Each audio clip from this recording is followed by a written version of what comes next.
Another milestone about to be made for the ARCA Racing Series. It's the 50th time that they will race at Talladega Superspeedway, and we're celebrating our 60th anniversary season for the ARCA Racing Series. Just winding down from the short track at Salem Raceway, the ARCA Racing Series now comes to the biggest track on the schedule, Talladega. This race will mark the 50th time the series has raced on this historic 2.66-mile oval. And if last year's last lap pass is any indicator of what's to come, we are all in for an exhilarating race. Dillon makes his move to the outside. Here comes Dillon at the stripe. It's Ty Dillon winning this one. Talladega starts now. After Daytona, it was Mobile and Salem. Now we come to the biggest racetrack on the circuit, Talladega Superspeedway, for the International Motorsports Hall of Fame 250. A gorgeous day in Talladega, Alabama. Just a slight breeze, 83 degrees, and they're calling for fair skies for this race. Quite a bit different from yesterday. Because of rain, they had limited track time. They were not able to get out for any practice or qualifying, so the field was set by owner points. That field is set with a balance of youth and experience, which will prevail today. Hello, everyone. Rick Allen, Phil Parsons with you once again as we're getting ready for the fourth race of the season for the ARCA Racing Series. Phil, I talked a little bit about limited track time. How's that going to affect these guys? Well, I think it could have a huge effect. They were supposed to have 3 hours of practice yesterday, and for some of the young guys that have never been here before or limited experience at this type of racetrack, it could been really advantage to have that practice. They only got a little bit less than an hour today, so some of the guys are kind of scratching their head because they didn't get to put their car in all the situations that they're going to be confronted with today. And you talk about experience. We've got two guys that are over the age of 50 that have won at this racetrack, Frank Kimmel and Bobby Gerhardt. And we've got a slew of guys that are down in the teens and 20s. Yeah, our average age of the top three in points right now is 20.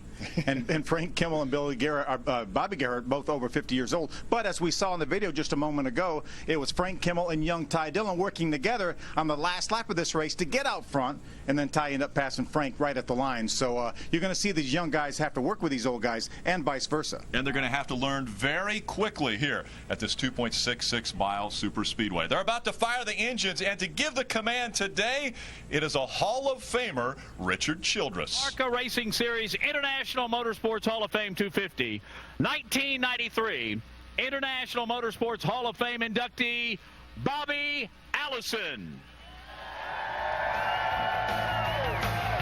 Race fans, it's time for the most favorite words in motorsports. Here to give the command, please welcome your Grand Marshal, legendary team owner, and 2012 International Motorsports Hall of Fame inductee, Richard Childress.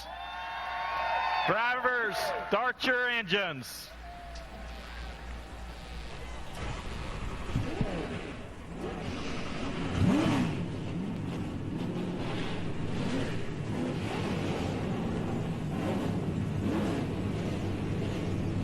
"43 cars come to life. The adrenaline level jumps up exponentially as these cars have come to life, and we're about to get the green flag from Talladega. Stay with us here on Speed. Coverage of the ARCA Racing Series on Speed is brought to you by Menards. Save big money on all your home improvement needs.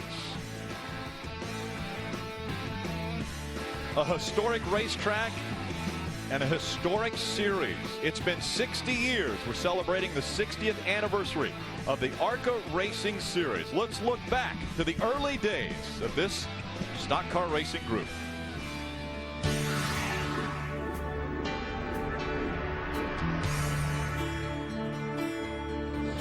What started as an association between two racing buddies, NASCAR founder Bill France Sr. and ARCA founder John Markham, raced together across dirt tracks in the Midwest before and after World War II.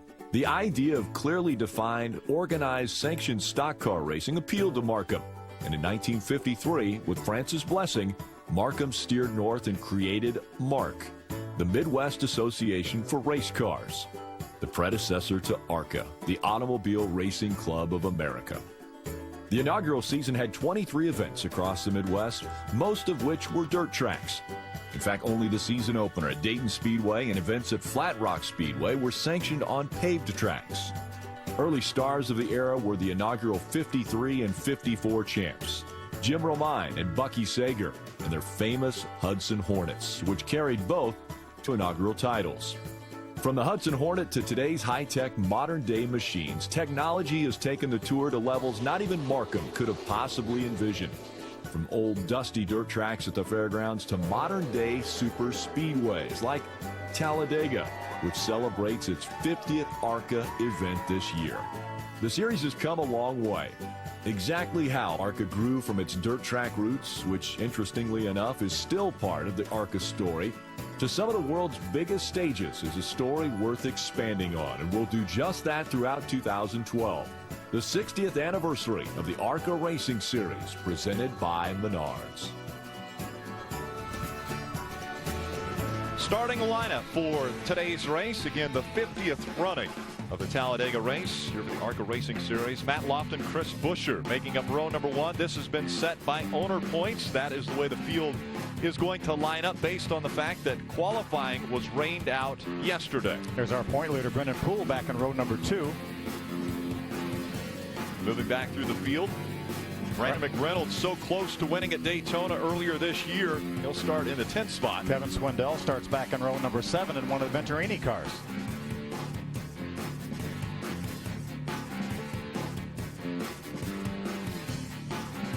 See Bobby Gerhardt starting back in row number 12.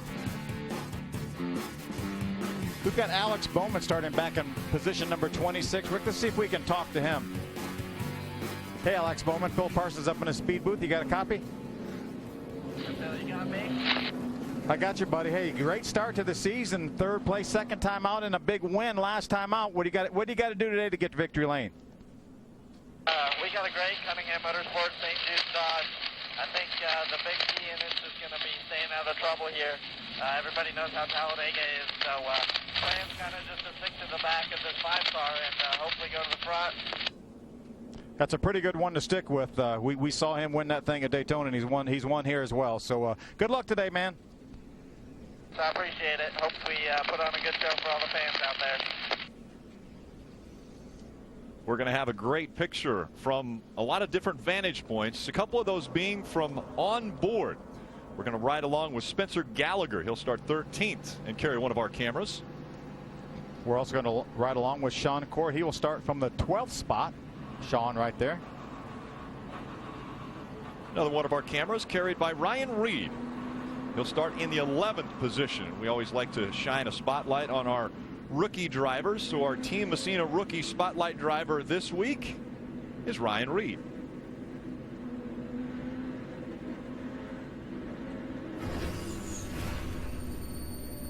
And Rick, as we ride along with Ryan Reed on the quarter panels of his race car, something very close to home for this 18-year-old. Ryan Reed was diagnosed with type 1 diabetes last February.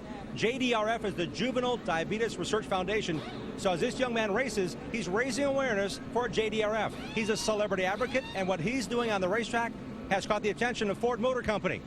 Ford Motor Company likes what he's doing. They are a major contributor to JDRF. So as he's racing on the racetrack and gaining awareness, he's also gaining their respect. This team, Venturini Motorsports, is going to switch to a Ford to recognize their efforts with JDRF come Pocono. So again, Ryan Reed, a rookie in this field, has something else he's racing for. The victory today may come to Venturini because they got the odds. They have 5 cars in the field. Strategies along pit road. They've got a lot of veteran leadership with Venturini Motorsports, leading Ryan and his young teammates here at Talladega. Ray Dunlap. Hey, Jim, I want to talk about tire strategy and fuel strategy. Tires, not going to be an issue today. The Hoosier tires this weekend are hard as a rock. Chances are you're not going to change them at all during today's race. But the gas man, he could be very important. If you get 6.0 miles to the gallon, you could go 47 laps. But what if you get 7.0? That could be a big difference, get you up into the mid-50s. And back in Daytona earlier this year, we found out how important just a little bit of gas could be. Imagine Imagine if Brandon McReynolds would have had just a quart more gas, he might have been the winner. But he ran out, and as the cars came off of turn 4, Bobby Gerhart made a power move to the outside, went around 6 or 7 cars, and got what may be a surprise victory. But I'll tell you what, Gerhart has done it on many different strategies, and today it could be the gas man, and when they pit, that makes all the difference. Guys? Thanks, Ryan. Again, this one's 50 miles further than Daytona, but fuel mileage will come into play. How long back? Welcome back. The field coming through the tri-oval, getting ready to receive the green to start off the 50th race at Talladega for the ARCA Racing Series. Green flag in the air.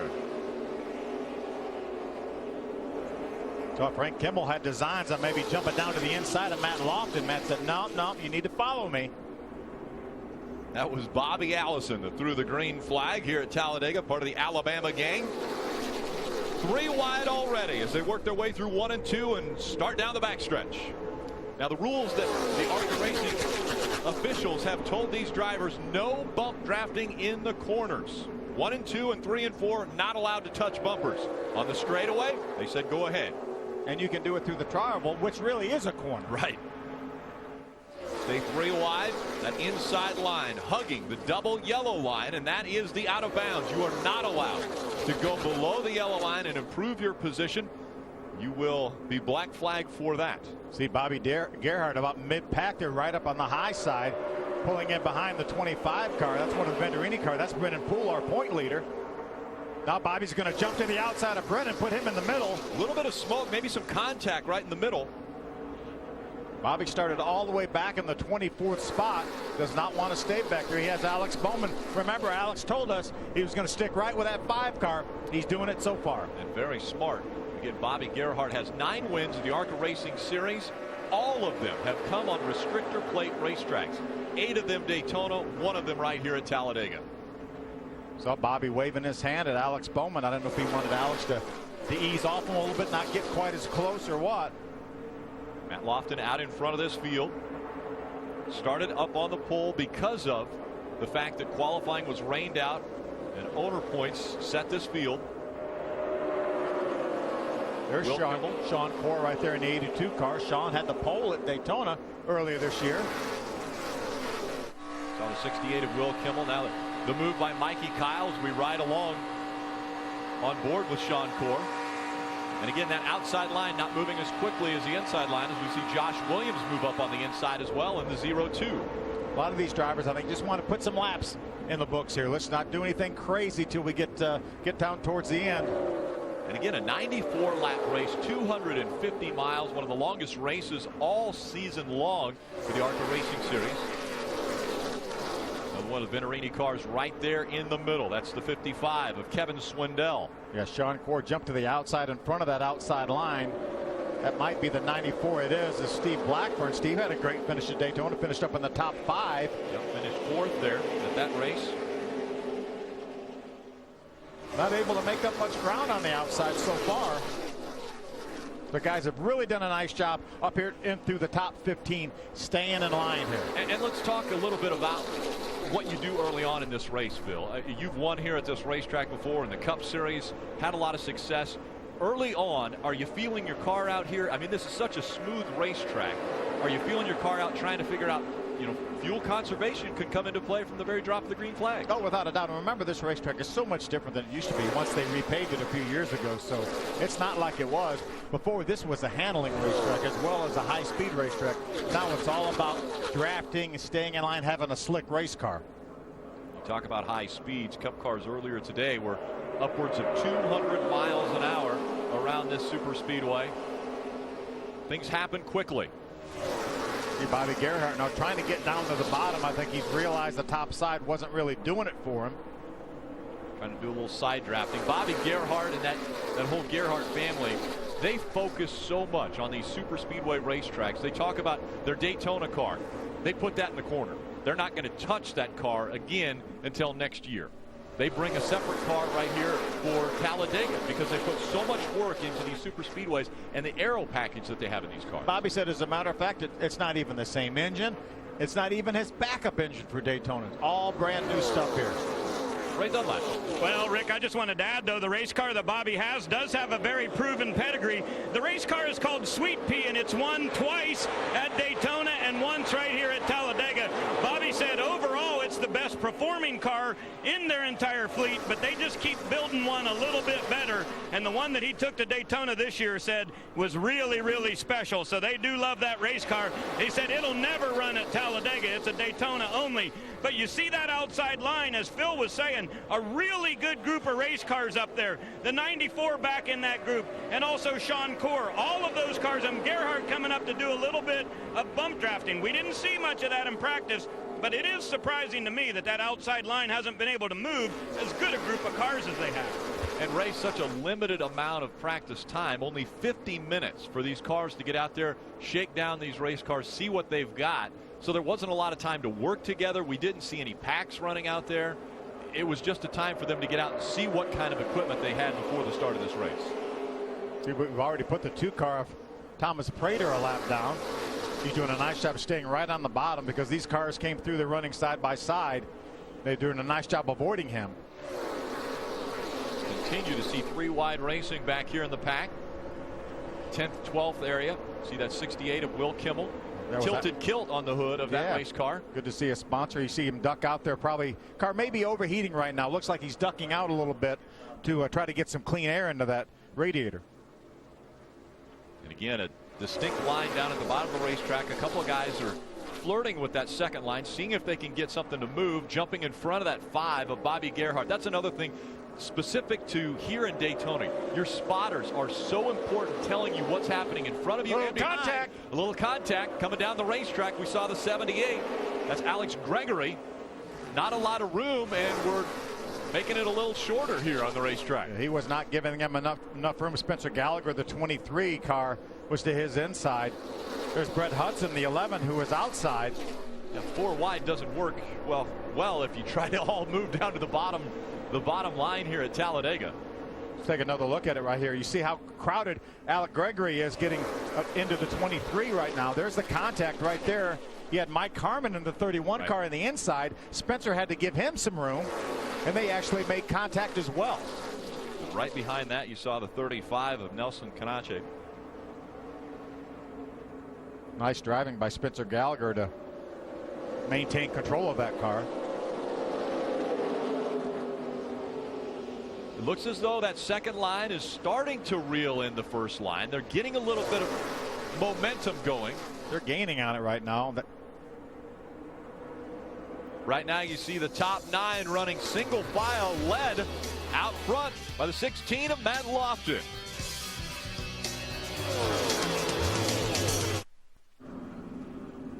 Just 10 seconds ago, they were running at almost 200 miles an hour, and this has just happened. Coming into the tri-oval, contact made. Actually, Steve Blackburn had slid coming out of turn number 4, got into the grass, and then we had contact in the tri-oval. Yeah, how about Bobby Gerhardt? Yeah. Obviously one of our strongest competitors, former winner here, won Daytona earlier this year. Terminal problems for him, and there's Milka Duna with some serious damage to her car. A lot of damage, a lot of... Joey Coulter was going to be a very strong competitor. There's Mike Harmon, the 31 car. We saw him earlier running up in the top 10. There's so much debris on the racetrack right now. As this has just taken place, they're letting the competitors know we're going to go to red. They'll get as many cars as they can through this situation and then take them over into turns 3 and 4 before they have to throw the red flag out. But yeah, look at the damage there to the 22 of Alex Bowman. Here's what happened. We're going to see some contact here. You see Steve Blackburn duck to the inside. Then the car behind him looked like may have been the 25 car made contact. Then the 35 turned Mike Harmon around right in the middle of all these cars. And look at the hard hits. Alex Bowman goes up on 2 wheels. We saw happening live. Another look at it. There's Steve Blackburn. Now Mike Harmon's going to get turned in front of all these cars. It's what happens when you have big pack racing. There's Steve Blackburn getting turned around. See, Mike Harmon's going to get run into by the 35. Catches Joey Coulter and Drew Charlson up against the wall. Look at Alex Bowman up over the top of the 31 car of Mike Harmon. Getting air at Talladega. We've seen that too many times. Let's look from up above. This is the DirecTV blimp giving us a shot. Again, that 94 gets out of line, and then the contact from behind by the 25 of Brennan Poole. Yeah, then Nelson Canache in the 35 turns the 31 car. Alex Bowman rides right over top of Mike Harmon and all these cars with absolutely nowhere to go.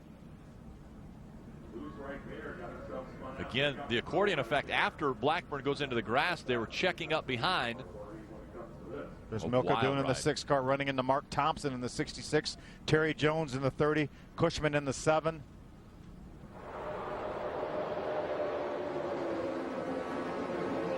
Joey Coulter, there's the 61 left of your screen. Really, the cars running in about the top 15. Top 14 are the only ones that got through that. You saw a very disappointed Bobby Gerhart already out of his race car. Quite a few drivers out early here at Talladega. Flashback 4 years ago right here at Talladega in 2008. It was young Justin Allgaier that was able to make it to victory lane. Previous races were won on short tracks in Pocono, but then he went on a run and a tear here after Talladega. Again, we're under a red flag condition because of the accident that took place coming out of turn number 4 and in the tri-oval. And now we'll welcome Justin Allgaier into the crowd here. And you've seen some crazy things happen on this racetrack, but early in this race, I mean, we've got a 94-lap race, and on lap 11 this happens. You know, unfortunately, it's just the big one at Talladega. And, you know, you hate to see it happen, but at the same time, you saw how these guys were racing really, really close. You're not allowed to push in the corners, which they're going to try to get all that pushing done down the straightaways. So it you know, it stinks that it happens this early, but unfortunately, it's the nature of this racetrack. But where they were on the racetrack, and the fact that they were in line, there was really no reason to do any pushing at that point. You're exactly right. I think you know, Steve ducked out to the left there below the yellow line. Looked like maybe some guys were jamming up a little bit in front. And anytime somebody gets out of line, you automatically think that, yeah, you see him come down here, they kind of come back to him. And, you know, just when you see somebody duck to the left, your first instinct is to always go ahead and try and fill that gap. And I'm sure that that's what was happening behind him. And unfortunately, you see what the end result is. Yeah, some hard hits. There's Alex Bowman up on 2 wheels. Fortunately, it came back down on all 4. But this is not the first time we saw some contact. Back just a little bit earlier, back on, I think, lap number 3, we saw these cars get together. Watch here. Right there. You see, that's the 31, the red, white, and blue car on the inside, and there's Steve Blackburn on the outside, or to his outside. They make a little contact right here. That's the 35 below the 94. But below the 94, he's the one that actually ran into the backside of the 94. I think, too. I mean, of the 31.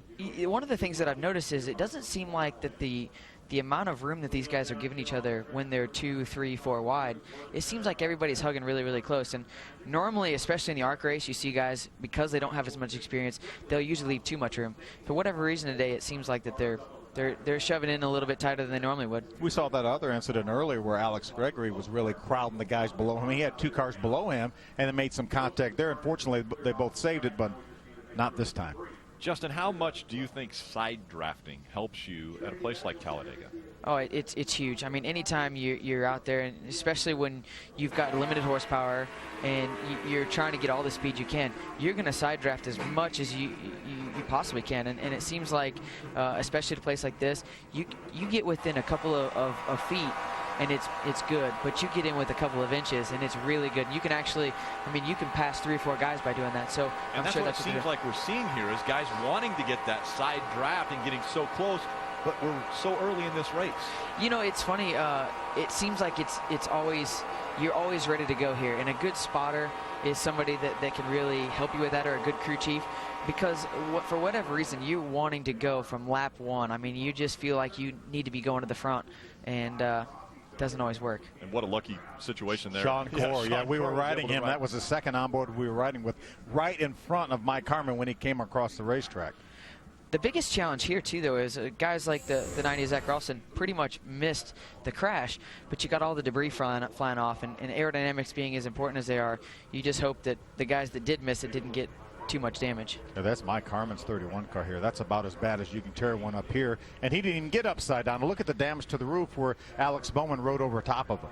That's unbelievable. I mean, it just, I'll tell you, to watch him walk away from something like that just shows how far our safety products have come over the last few years. We're under a red flag condition. The officials are actually taking some water out to the drivers. It's very warm here, and it's a situation where I know it's early in this race, but this is going to take a little while to clean up because it happened right in the trioval area just before the start-finish line. So some fluid was spilled on the racetrack. They're going to clean that up. They're still getting the cars off the racetrack and putting them back into the garage area. So a lot of work still being done. We're under a red flag situation. Drivers have got water, but we've got a lot of laps of racing to go. So stay with us here on Speed.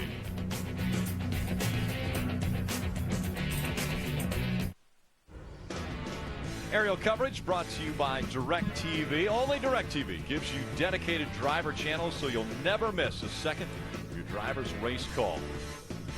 You can call 1-800-DIRECTV or DirecTV. Welcome back, Talladega Superspeedway. It's the International Motorsports Hall of Fame 250. We have completed 11 laps, but on lap 11, as they were coming across the stripe, only a few made it without damage. So a lot of cars involved.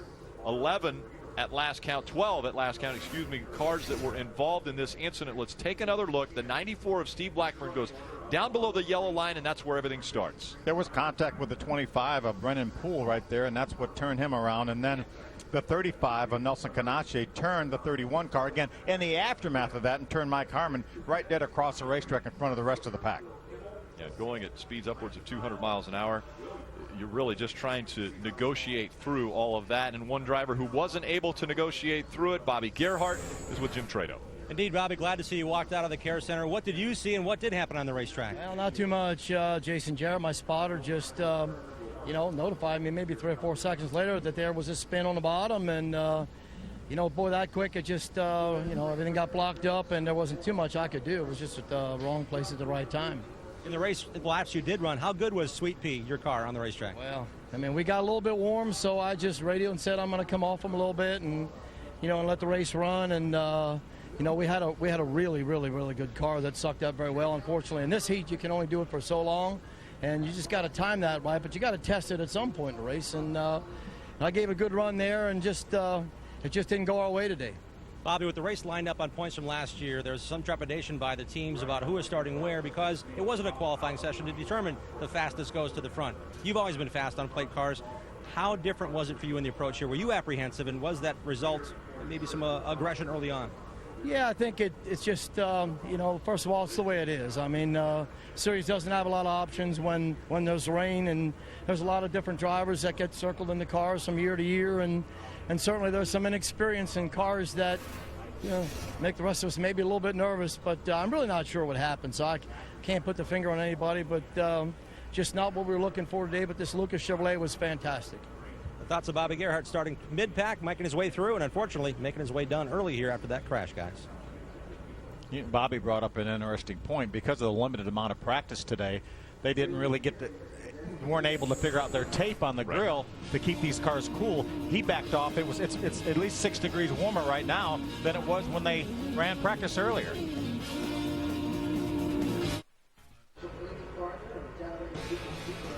Coming up right after the ARCA race here at Talladega, it is the biggest party in racing. That is trackside. And the guest tonight, Bobby Labonte. You don't want to miss the 2000 Cup Series champ. Driver of the number 47 Toyota Camry, Bobby Labonte, the special guest. And under red flag conditions, what do you do? What's he listening Spencer to? Gallagher. And what music is he listening? What song is he listening to? Justin, what is he doing? Honestly, once these races get started, you have so much nervous energy. He's probably a lot like me in the fact he's just trying to get all that energy out because once you stop and your adrenaline's still pumping. So he's counting his fingers. Now he's counting fingers. Yeah. It's always funny what you find to do when you're under red flag because you're just trying to think of something. I've always tried to figure out how to get the guys to put a stereo next to like one of the radios and just I don't think hold that's the a good mic. idea. Yeah. Take a look at who was involved in this incident. A long list and some really good race cars on there. Bobby Gerhart, a big one there. Alex Bowman, another one that was going to be a contender. There's Frank Kimmel right there. Let's see if we can make some contact with Frank. About ready to get Frank rolling. Kimmel. Phil Parsons up in the speed booth. You got a copy? Hey, what's going on? Yeah, I do, buddy. Well, good news is you were in front of that mess. Bad news is there was a big mess behind you. They say I didn't, of course, didn't get to see it or anything, but you are going to see something like that. I guess it's best to see it in a rearview mirror, but yeah, I'm glad everybody's okay on that deal. It looks like you're content right now, Frank, just to follow Matt here and try to get some laps in, obviously, because of what could happen that happened behind you just a few moments ago. 10-4, Matt's doing a great job. We're really putting out some really good speeds here, and I saw the outside lane coming there a little bit, but you know, this package that we run here is just proving that bottom lane's usually the best. So we'll hang out here. I'm going to let the Motorsports guys do a good job on the pit stop and take advantage of that, I hope. You know, your only winner left in this race now with Bobby Gerhardt suffering some damage in an accident, and you were within a couple hundred yards of winning this thing last year until Ty got by you. You got a plan for the end? I'll block like hell if anybody else tries to pass me this time, that's for sure. But, you know, we got to get there first, Bill. You know how this deal is, and hopefully we'll keep this Toyota Camry up front all day and see that checkered flag first today. All right, buddy. Good luck. There's that 35. Nelson Canache's got damage to that race car. Under red flag condition, you can't work on the race cars. That's why now the 94 of Steve Blackburn's on pit road, and they're going to work on that race car. Remember how he was the guy that initially started it when he got turned around from behind, but he spun down through the grass, and I think by the time he came back up on the racetrack, the whole field had crashed by him. You know, it's funny. He always has really, really stellar runs at these restrictor plate races, and something always seems to happen, you know, being at the right place at the wrong time. So hopefully they can get it fixed. I'm a little worried now, you know, going through the grass. You always tend to get a little hotter, and as everybody's been talking about, you know, the heat is definitely an issue. I mean, it's hot right now. As you said, they haven't gotten the grill tape exactly where they want it, so it's going to be interesting to see how the rest of this race goes here. Because you could see when he was spinning down through the infield, the whole field passing him on the outside and then crashing by him. So I think he may have just very minor damage from going through the grass. But I think this is an opportunity for the guys now when they open pit road to come down pit road, maybe take some tape off if they're running hot, or maybe make some adjustments. We know this is a longer race than Daytona. This is 250 miles. So at Daytona, all bets were off on how far people could go. Bobby Gerhardt was convinced he could pit on lap number 1 and make it the entire distance. But they can't obviously make it from here with 82 laps remaining. The Orange Cone tweeted me and said, I was checked out in the infield care center. I'll be back. And sure enough, we just saw the Orange Cone being put back on. How about that? Oh, look, there's all the cousins and nephews and stuff here. You know, one of the things is that, you know, when you're pitting here, these gas guys are going to have to get it full too. Right. And that's going to be a big deal, especially even as early as it is. They're going to have to get it full. And Ray had talked about that earlier in the show. Let's go down and hear from Ray.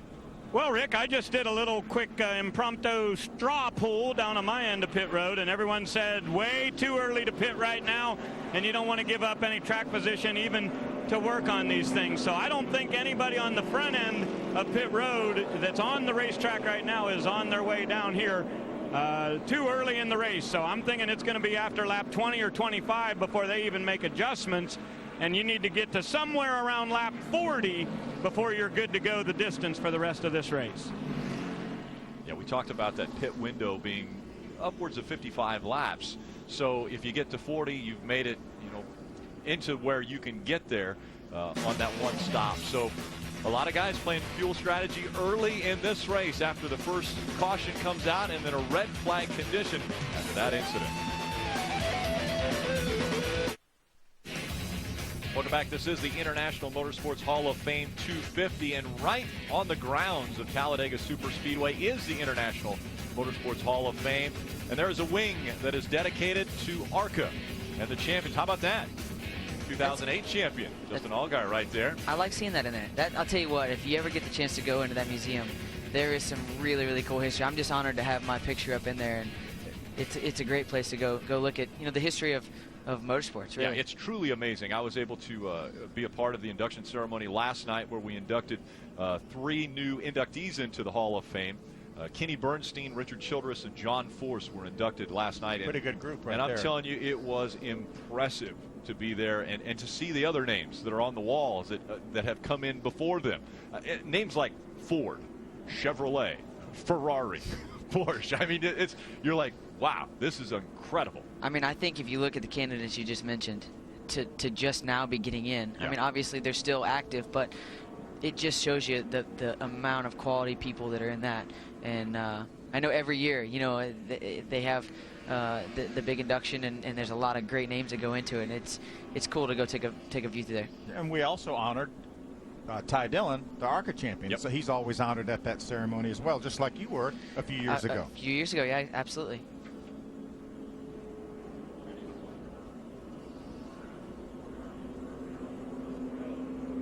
Again, out in front, didn't come to pit road. Matt Lofton in the 16. Frank Kimmel. The 99, 52, and 58 round out our top 5. Davis, Hessert, and Hockenbraugh. Well, Sunday NASCAR race day is live from Talladega. Cousin Carl sounds off on the controversial Richmond finish. Plus, the less rowdy Kyle Busch joins us live. And the 88 is always a favorite on the high banks. We'll tell you, if Junior can get Hendrick to 200, that's 200 wins. NASCAR race day fueled by Sunoco, 10 a.m. Eastern Sunday. Here's our point leader right here, Brennan Poole on pit road. Remember, he's the one that made contact with Mike Harmon. That was after Mike Harmon slowed because of the incident right in front of him, but quite a bit of damage to the front end of that car. And Justin, you mentioned how important aerodynamics are here. If you get that front end bashed up a little bit, it's going to be a struggle. It is going to be a struggle. You know, when we won here in 2008, we were very fortunate. We had some damage on the nose. They got it fixed. We were still able to go on to the win. But, I mean, anytime you're dealing with your radiator ductwork, you're dealing with heating and cooling, and that's definitely a big deal today. And is that the biggest thing? Because I would think that he's going to tuck in behind someone, and there's not going to be a lot of air that's going to hit where that damage is. But when he does decide to move out to the outside, then that's going to be a big aerodynamic disadvantage. Well, absolutely. I think that's why in the ARCA series you see so many guys running nose to tail on the bottom line. There are cars that are really, really fast, and there's guys that maybe don't have the budgets to run like some of the guys up front do. So when you tuck in line like that, obviously your bodies don't have to be near as good. But when you have a situation like this, you've got some damage, and you do go to pull out at the end to make that last lap pass, that's when it really shows up, and like you know you got a problem. Parachute out. It is. But you know the other thing though is, as long as they can keep it cool, they really, like you said, shouldn't have a problem. So you know, hopefully the Venturini guys are going to get him fixed up there, and it'll be good. And these guys have the bigger radiators. They haven't been reduced like they have in the Cup Series. Coming through the tri-oval. Field all in line. We're getting ready for the restart. Out in front, Lofton, Kimmel, Davis, Hessert, Hockenbraugh. Green flag back in the air at Talladega.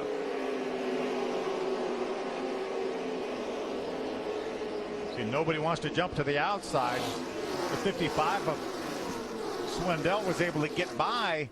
Looked like maybe the 02 car, when he moved up just a little bit, give him a little bit of room. Again, 12 cars involved in the incident that took place on lap 11. And now back under a green flag condition. We talked with Frank Kimmel under that yellow flag condition. Talked about he's content riding behind Lofton right now. And they fan out from fourth back.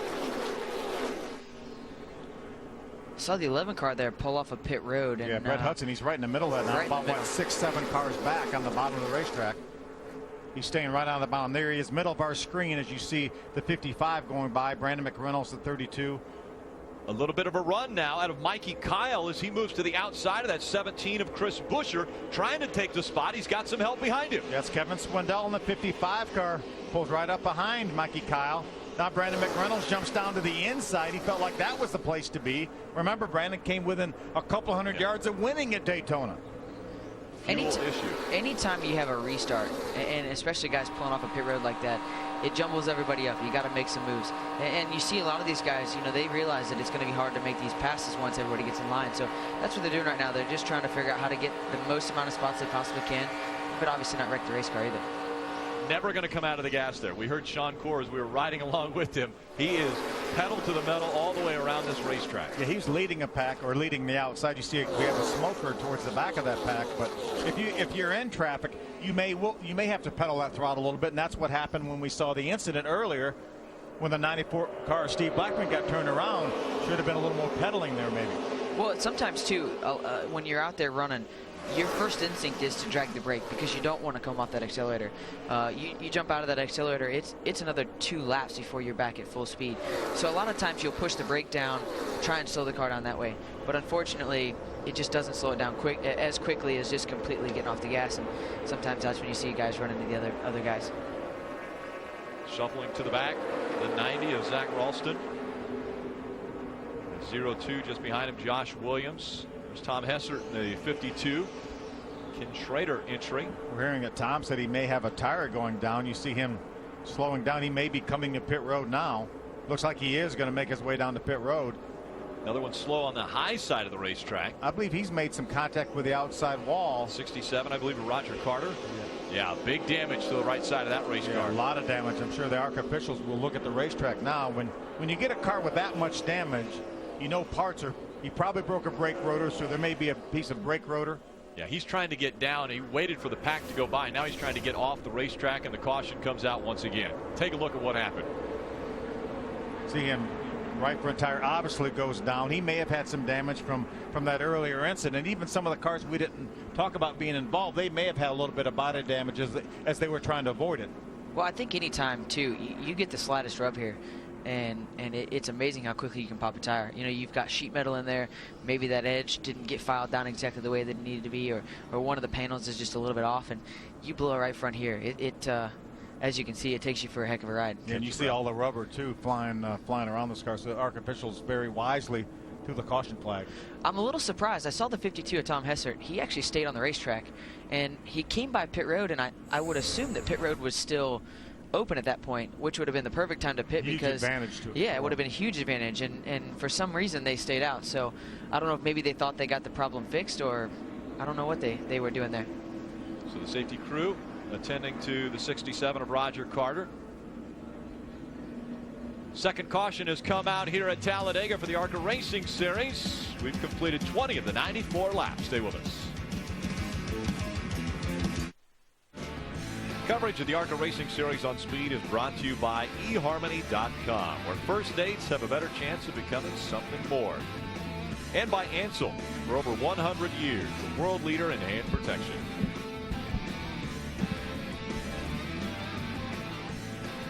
Let's go back trackside. Jim Trado, the 44 came and stopped in front of you. Well, the thoughts were coming for gas only. The discussion between him and his crew chief, Jared Prince, were if the leader comes in, they may go a long way on gas. So it's coming for fuel only. As they peel down pit road, they're one of the very few to come down pit road. So then Jared Prince said, guys, let's put tires on this 44. He did stall the Toyota leading, but they had the luxury of all the lead lap cars near him did not come down pit road, so they took their time. This is the Matt Crafton over the wall guys you're seeing on the screen here. This happened moments ago. They did a 4-tire change, but Frank, unfortunately, with those tall gears, and Phil and Justin, you know more than I do about this, those tall gears in these cars, Frank had a couple of tries before it got going again after he killed it on pit road exiting. You figure that's inexperience, Justin? Inexperience, yeah, absolutely. Just kidding, Frank. Yeah. I know he's going to watch this, but we're just kidding. It is hard anytime you leave in the box because you're trying to find that balance. Do you burn the clutch out, or do you brake rear end parts trying to leave? The pit road here is really, really grippy, and it wants to kind of pull that rear end gear apart whenever you're trying to take off. So it's a really fine balance, and killing it's a better alternative than doing damage. Anytime you have a concrete pit road, you're going to get a lot of grip, and you know the thing is, you either have to get the tires spinning or slip the clutch, or else something's going to give. Absolutely, and especially with these tall gears, it's hard to spin them. So you slip that clutch, and sometimes it doesn't work. Got an Aaron's Lucky Dog. We're going to give a lap back to Brett Hudson. We saw him out there running with those guys after he came off of pit road, and it's going to work out for him. He's going to get that lap back. Going to do a little bit of work on that race car while he's on pit road. Ray Dunlap. Well, let's hear from Joey Coulter. He has come from the garage area. You didn't make the race in Daytona, and you make this one and you crash. Which is worse? I'm just, saving all my energy for the truck race. I don't want to work too hard. I hate it for Rip It. I mean, that's 2 races in a row where it's just terrible luck, and the guys have done a great job, but that's speedway racing. I mean, everybody's running so tight, and I don't even know where I am in that mess. Not in a good spot. We have seen, Joey, where a lot of guys were very tight and doing some side drafting. Was it too early for that? For the side drafted part, maybe not, but for everybody, fighting for the real estate on the bottom like they were, that's why I got out of it, and went to the top, was just because everybody on the bottom was almost like in a panic, and that's what caused it, and then after that, it was just a big mess. But you know, we still got a teammate in the race. He's up front leading right now, so hopefully I'll still be able to walk over to victory lane. All right, little moral support now. Joey Coulter down in Matt Lofton's pit. Unfortunate, Joey, one of the 12 involved in that first incident. We've had some debris on the racetrack, and Gallagher's not tapping his hands on the steering wheel anymore. May 19th, the stars come out, the gloves come off for the NASCAR Sprint All-Star Race, and you'll only see it right here on Speed. See NASCAR's best square off in an all-or-nothing $1 million brawl.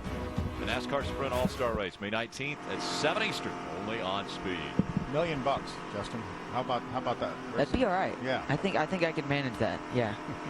Riding along with Zach Ralston, the 90.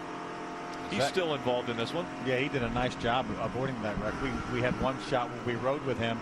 He missed it. Now, some people ran into the side of him, but he essentially missed that wreck that took so many cars out. He did have to go through the grass, which is not ever fun, but you're right. He did a heck of a job missing all the guys spinning around him. Gets still under caution. This is the second caution that has taken place today. Out in front of the field, Matt Lofton has decided to stay out there. Frank Kimmel came onto pit road. He gave up his second place spot, and they're talking about potentially coming in with one to go and topping off once again. Is there a possibility that if there is caution laps, you could go 70 laps here? Is that 70's probably stretching it. I think that's on the outside. It would take a lot of caution laps. We basically figure that every time you have a caution lap, that gives you an extra lap. So in other words, if you can go 50 laps and you get 10 caution laps, well, then that would be 60 laps you could go. I think it would take an awful lot of caution laps to be able to go that far, but I think it's a great strategy to come out and top it off. He's towards the back anyway. Is that what they're talking about down there, Jim? I didn't do that great in math in college, but I did ask the crew chief, and they told me they're good to lap 78. So I went to the source. They're not good to the end, but they do want to top off here. And one fortunate break for Frank Kimmel, that's Ansel Menard's Toyota. They had a right rear tire equalized, so the crew chief just told them it's a good thing we did come in. It would have been a huge issue had we not changed those tires. Ray? You know, Jim, a number of guys on my end are a little bit concerned right now. Those up front who have decided not to pit, many of them on the radio saying, you watch, right now we'll end up getting a 40-lap green run. And that has happened here at Talladega before, so we'll keep our eye on it. But if we do get another caution in the next 15 laps, you bet those front runners are going to come just to cover up. They don't want to get in position to maybe have to pit under green. So strategy already on lap 25. Everybody worrying about the potential of a long green flag run. You know, you've wrecked some cars now. You've got a lot of guys out of the race. That's a very good possibility going that way. The other thing, though, going back to Frank, and one of the things that they're going to have an advantage of later is when everybody else is filling up with 2 cans of Sunoco fuel, they're going to only have to fill up with 1. And that's going to save you time. It's going to get you out there, and hopefully you can get some track position out of it. And he put his tires on so he could do fuel only next time and Absolutely. not take the time to put tires on. Absolutely. So smart move by the 44 team. Maybe Frank Kimmel gets another win here at Talladega. May 18th, All-Star Week on Speed hits high gear. World's toughest truckers do battle under the lights in a high-speed heavyweight showdown. Don't miss the NASCAR Camping World Truck Series from Charlotte. That's May 18th, 7:30 Eastern, live on Speed. Always a great show under the lights at Charlotte. And Mikey Kyle maybe trying a little strategy here. Ray, what's going on? Well, they must have been listening to the broadcast because they came on the radio and said, in the event we're about to get a big, long green flag run, we don't want to get hung out there. Bring it in for fuel. So Kyle will give up 5th place here on lap 26. They're going to pump that thing full. Also see Tom Hessert coming back in on that end of pit road, too. So a few of these guys trying to get a little bit of insurance. And, Jim, how about your end? Ray, it was true to form. Frank Kimmel came in, and I think he was also listening to our broadcast because, as crew chief mentioned, when we pit again, we'll have less time on pit road with just 1 can going in versus the others. Also on pit road, Will Kimmel came down for the 3rd time. He had to change radios under the first caution. They're packing his Ford full, the tilted kilt Ford. So he indeed may be another driver on that same strategy to go later into the run. And remember, Will Kimmel finished 3rd at Daytona with a very empty fuel tank. And you know, guys, we talk about having a possible long green flag run. We ran at 45 laps at Daytona under green in a row, so it could certainly happen. 68 laps remain here. When they get the green flag, it'll be 67. See the 68. Will Kimmel, tilted kilt. You know, The letters were crooked there. yeah, they're tilted, I believe. They're 68 tilted kilt restaurants franchises in the country. That's pretty cool. We were actually just talking about that. It used to be on one of the trucks. Yep. Yeah. Top Boat Iron had it on main truck at one time. Yeah. And it's cool anytime you see a sponsor come back into the sport or come into the first time. I mean, we have great sponsors in this series, and it's cool to see that they keep adding to the list. The Kimmel family keeping that racing team going, and they were very thankful that Tilda Kill jumped on board with them for this weekend, and hopefully they'll continue on throughout the season. Again, the lights are off on the pace car. Again, out front, it's Lofton. He has not been on to pit road. We have completed 26 laps. Are you guys going to call that a mistake, or is that good strategy as they come through the tri-oval for the green flag? I think good strategy right now. All right, we'll find out how it plays out. Coming through the tri-oval out in front, it is the 16 of Matt Lofton. Green flag goes in the air. We're back to racing.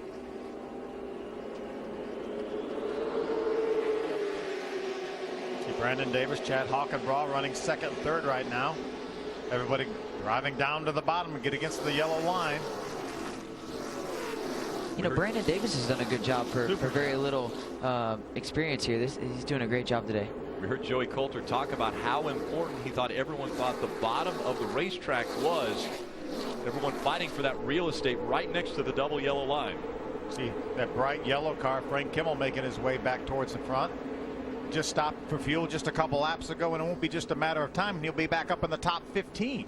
Absolutely. And one of the things you'll see him do, especially on a restart here with the restricted plates, you go to the outside, you're looking at a lot of wounded cars in the back, so he's going to go up there, he's going to get that momentum earlier, and he's going to be able to get by those guys, get back down to that bottom line, hopefully not lose that lead draft, and you know, stay right there, and then start picking them off, and you know, then maybe that strategy will really come into play.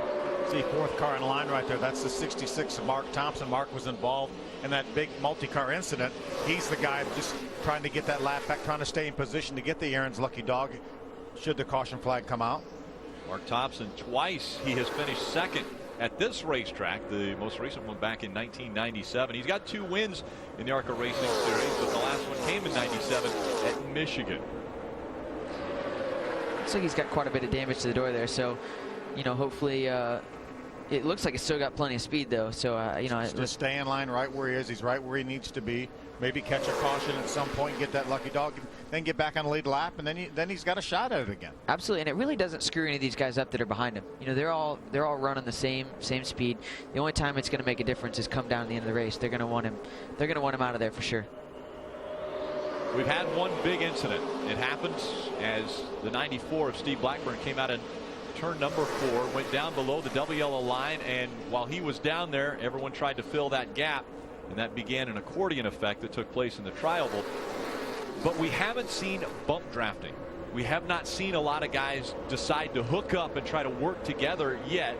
But again, ARCA has said you can't do it in the corners, so they'd have to break away in the corners, get back together. That's very difficult to do.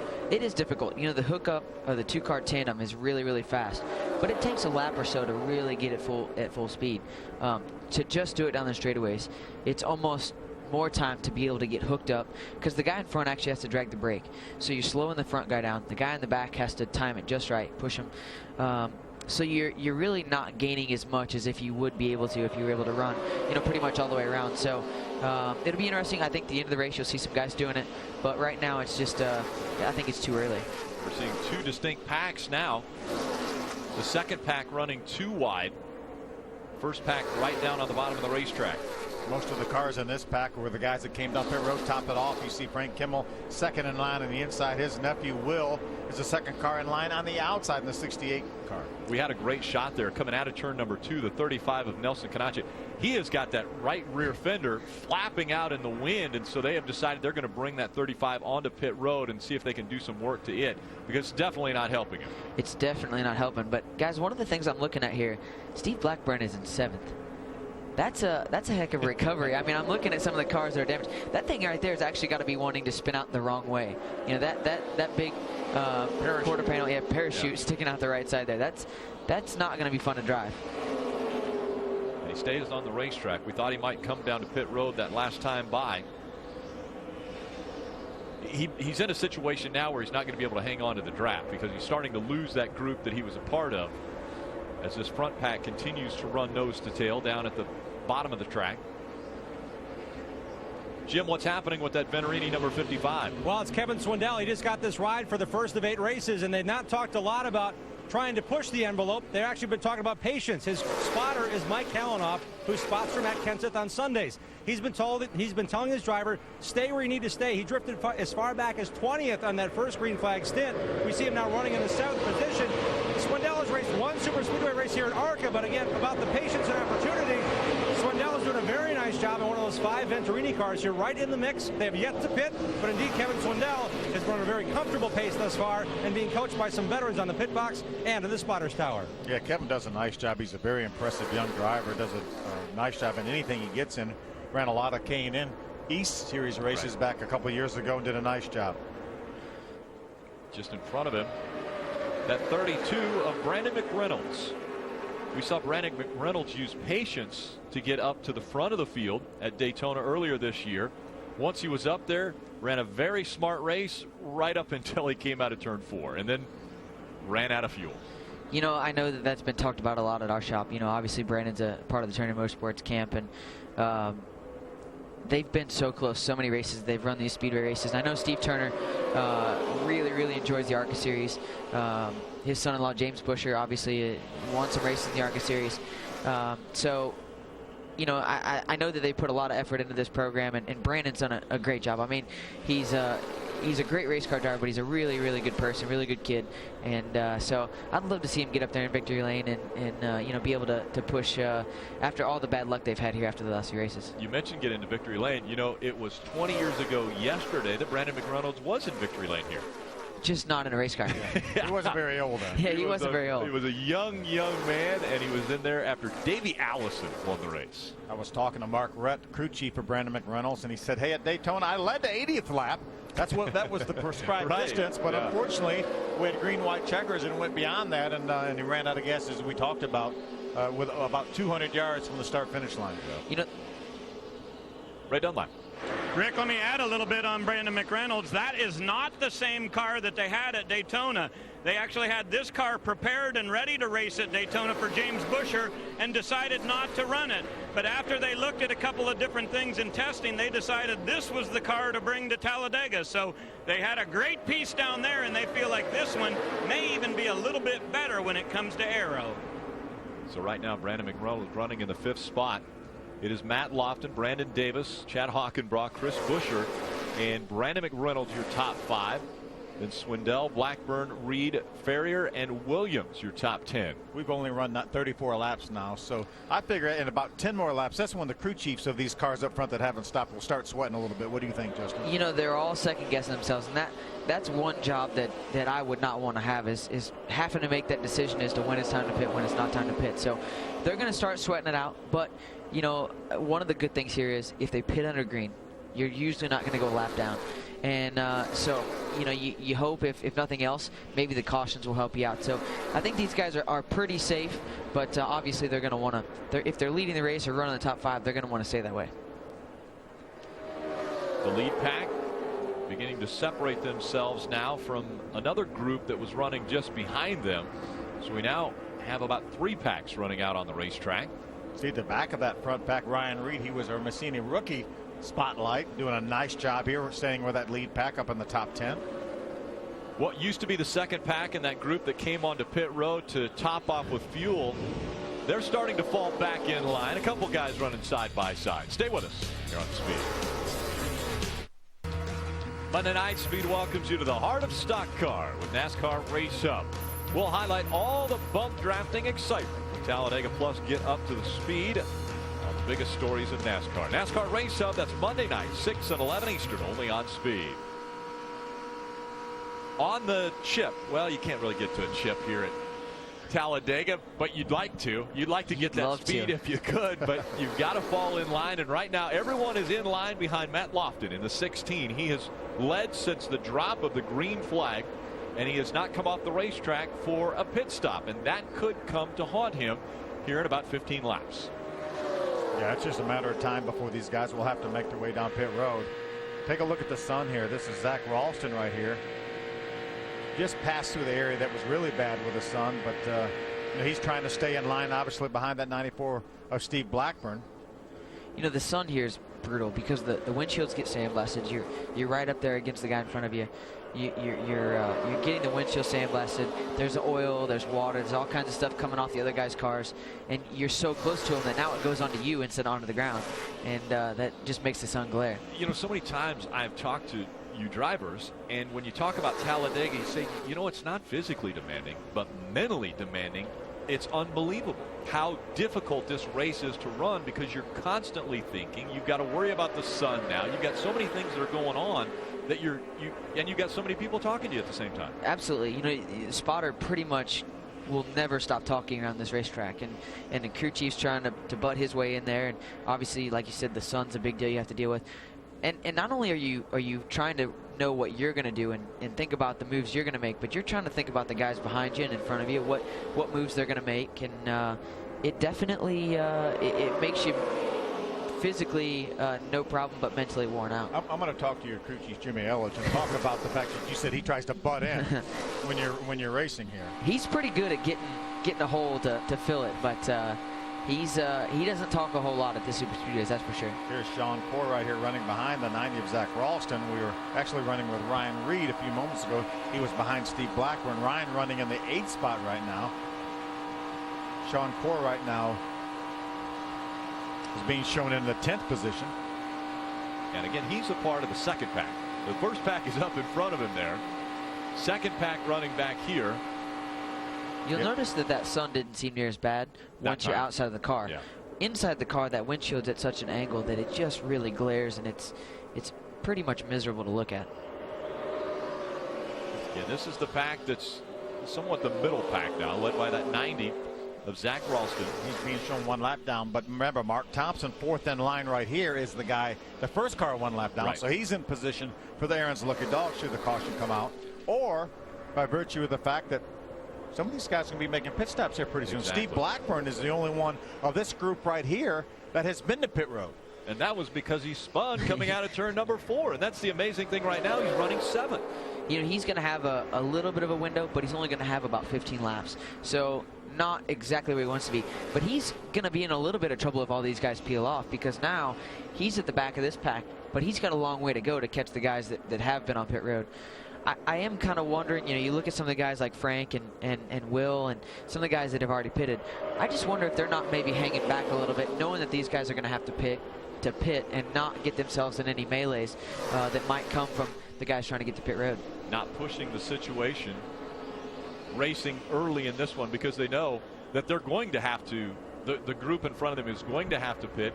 They could then inherit the lead and be the front pack for a while, at least until they'll have to come to pit road. Yeah, and I mean, you know, with green flag pit stops here, you're going to gain a good 3/4 of a lap on the guys that are going to pit. So if you're straight away behind them, you get a half a lap, and I'd like to be leading by a half a lap at the end of the race.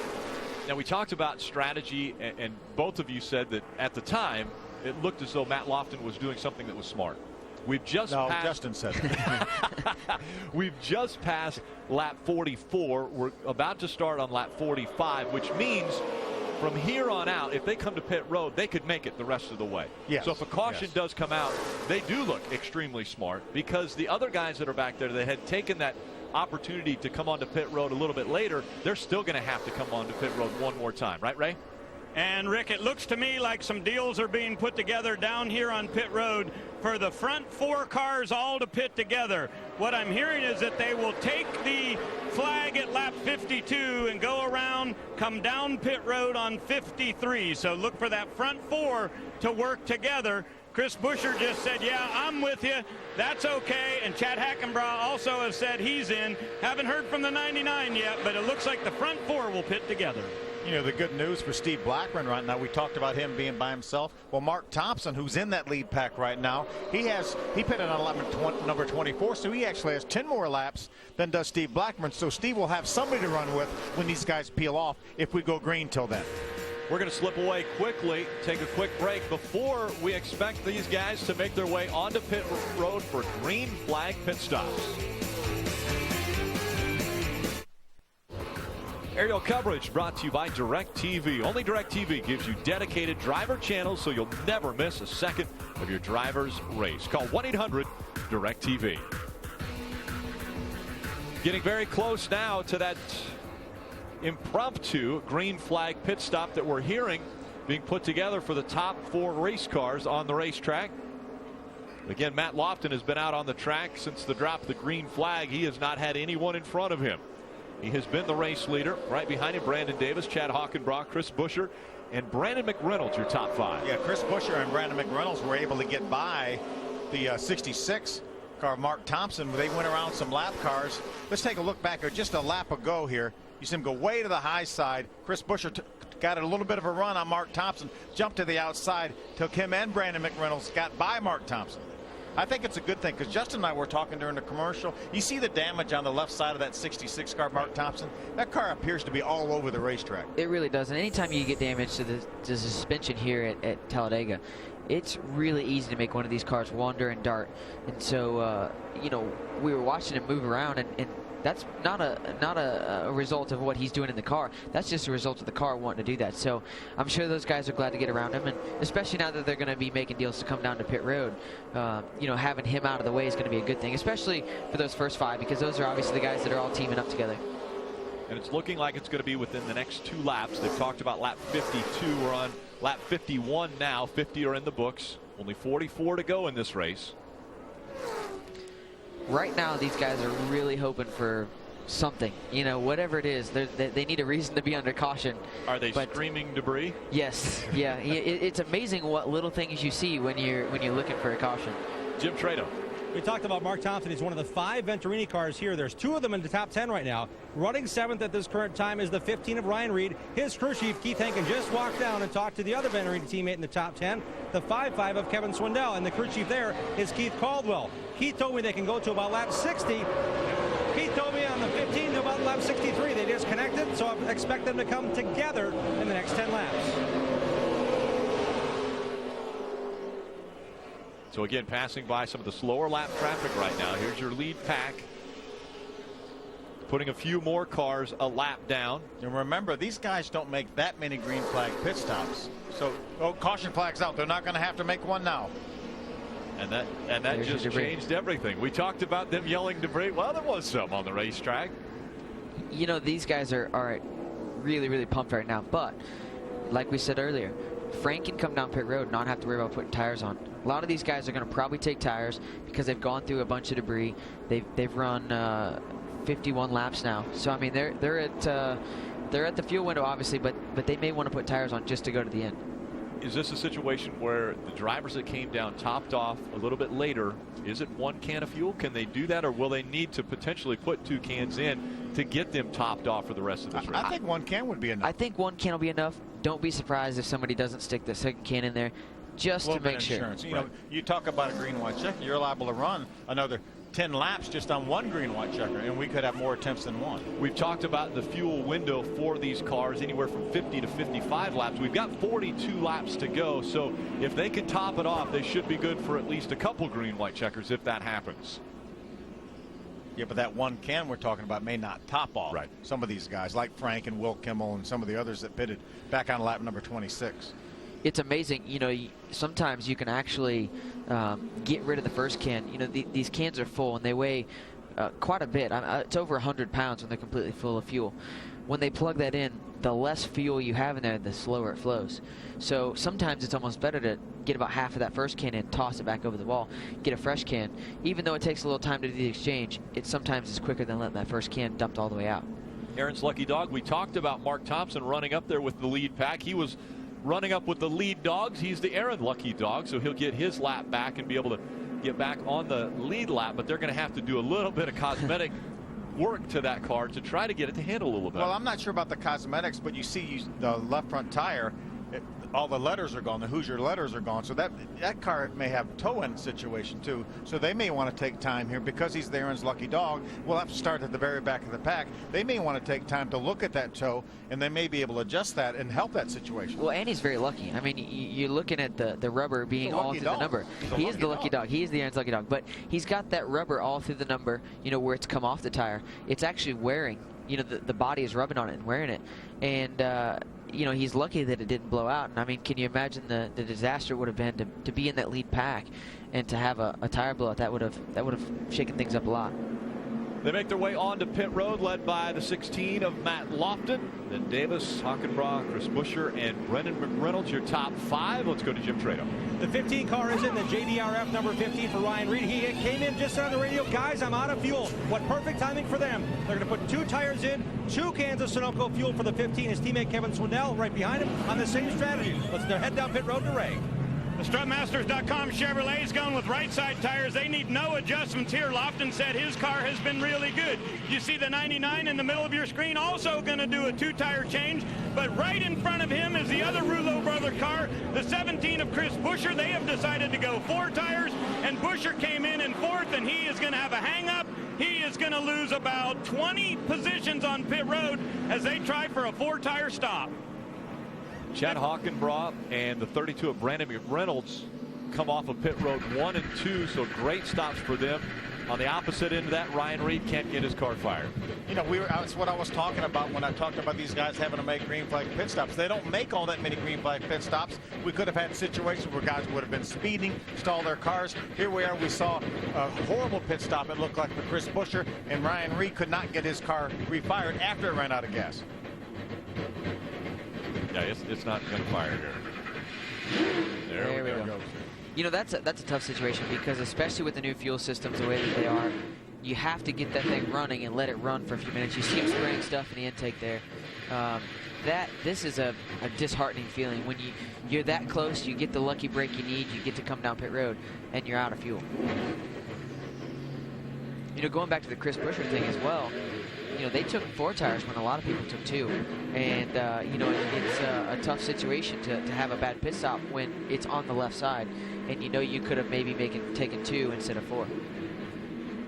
So as the caution comes out for debris, everybody takes advantage of being able to make it onto pit road and gets fuel for the end of this race.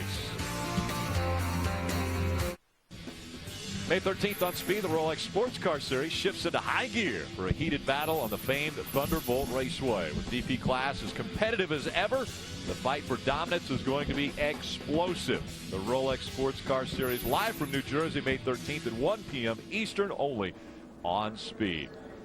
Gorgeous day of racing here at Talladega. Out in front, it is Chad Hockenbach. He was able to get off of pit road in front of Matt Lofton. So we have had 2 different leaders now. Take a look at this pit stop. Watch this now. You make these fenders so tight for aerodynamics, but the right front tire changer couldn't get the tire off. Took him so many extra seconds. You see a lot of gas being spilled at the back of the car, but look how much time it took him to get that right front tire off because the fender was so tight. Well, the combination of the fender, but also too the shocks. You know, because we're mandated what rear shocks and springs we have to run, a lot of guys will put a lot of rebound to the front, tie that front down. Now you've got the tight fender well and a tire that's not dropping down like it's used to. That just is a recipe for disaster. You know, a lot of the pit crew guys that you see in here are all development guys or guys that are trying to get to the upper levels the of next level. Sure. Yeah, that was a Roush pit crew. But that was a Roush pit crew. It wasn't the tire changer's fault. He obviously, right. And he did the right thing. He straightened the tire back up to try to pull it off and finally got it off. Again, the way this one started, after 10 laps of green flag running, a lap 11. This 94 of Steve Blackburn gets turned around into the grass, and then the melee happens. Yeah, Mike Harmon gets turned up, and you see him in the red, white, and blue car into the outside wall. Right in the middle of this pack, Alex Bowman rides over top, and Terry Jones makes hard contact. A lot of cars with a lot of damage in this incident. A few cars able to sneak through there, but you saw 11, or again, on lap 11, 12 cars involved in that incident. Most notably, Bobby Gerhardt. His 9 wins in the ARCA Racing Series have all come on super speedways. 8 of those at Daytona, 1 here. Joey Coulter, another big name that we thought would be a contender in this race, involved in that incident.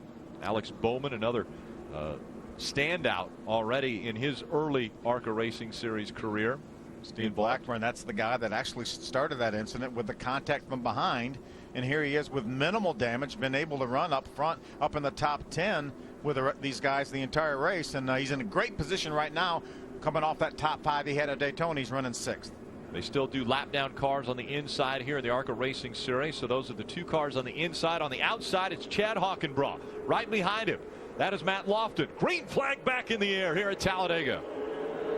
I think you have to look too. You look at you know, Steve's obviously in 6th there, but look at Frank and Will, 7th, 8th, you know, Tom Hessert, all these guys that have pitted now that got some of that track position back, even though they were, you know, quite a ways away under green there.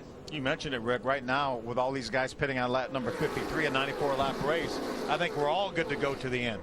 Should be able to make it to the final laps of this one. Now it's going to be trying to figure out what real estate you want to take to get to the front. See Will Kimmel lined up on the outside with Tom Hessert in the 52, Mikey Kyle in the 1. Now Tom's going to dive to the inside to try to pull up behind the 44 Frank Kimmel. Will comes down there side drafting. Realizes a little late that he had lost that spot to Tom Hessert. So now Will Kimmel in the tilted kilt 68, stuck on the outside, and sliding is the 15 of Ryan Reed. Problems continue for that team. He is off the racing surface, and they are going to throw the yellow flag. So the yellow comes out once again. Now Ryan's in a tough situation. Now he's got to get back to pit road with minimal damage.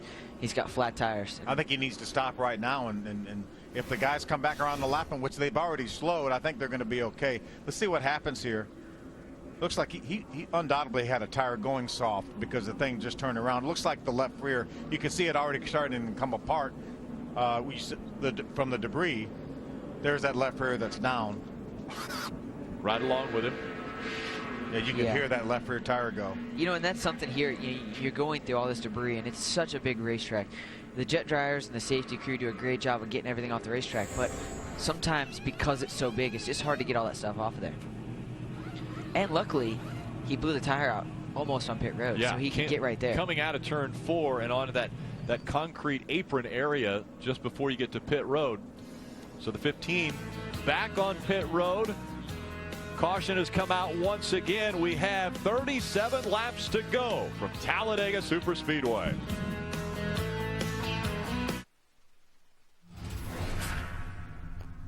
Brandon McReynolds running second.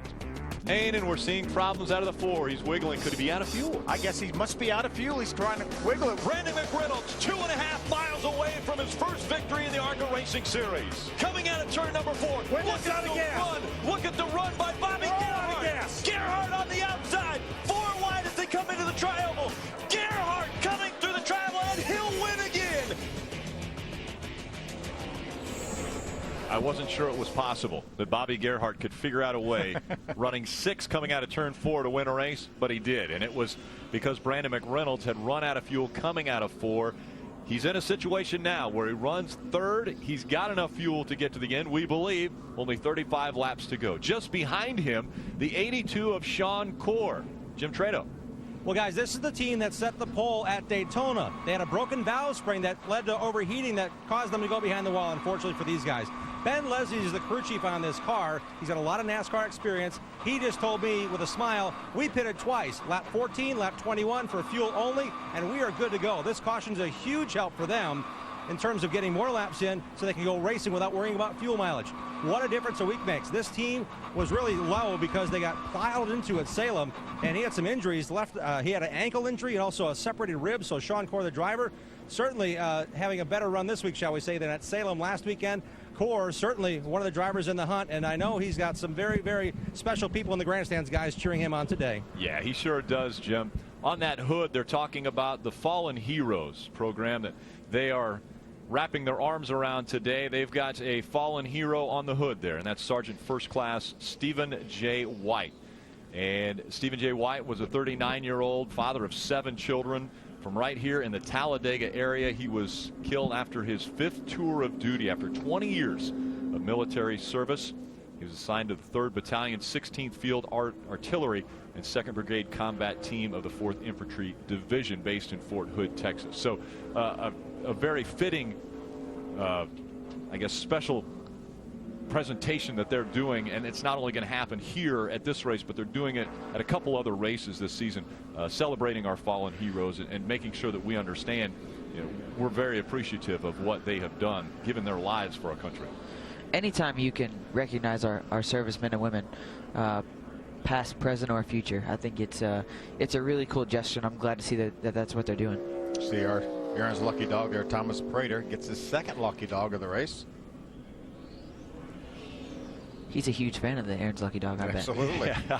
A big, big fan. Well, You can download the free Speed app for your phone. Keep speed at your fingertips and fuel your racing passion with Speed on your phone. And get the latest race results, news, photos, and exclusive videos. Download the app from iTunes or the Android market now. Good look at Spencer Gallagher in the Legion Air car. So that's a different view. We don't normally see that kind of a view from an onboard. And it's kind of interesting, isn't it? It is. You know, we did that in our Brent car last year a couple of times, and it's cool to see because you look right in the eyes. And earlier we saw him tapping on the steering wheel. Not quite as intense, but now obviously the intensity in the eyes, and that really goes to show you, you know, when you're out there and you focus on what's going on, you really, you know, you're putting 110% out there and leaving it all on the table. So you're leaving nothing on the table, excuse me.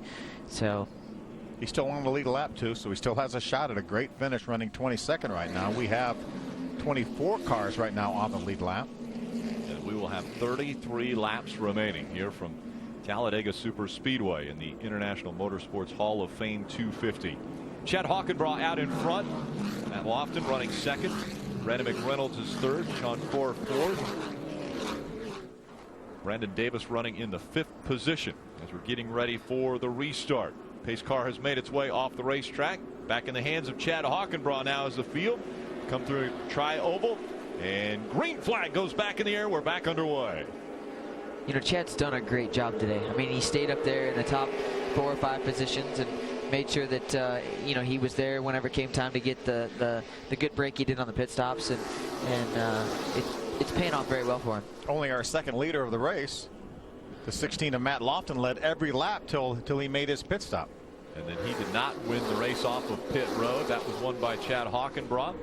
And right behind Lofton is Brandon McReynolds. So the top 3 running Chevrolets. Then it's a couple Fords back there in 4th and 5th as we see them fan out going down the backstretch.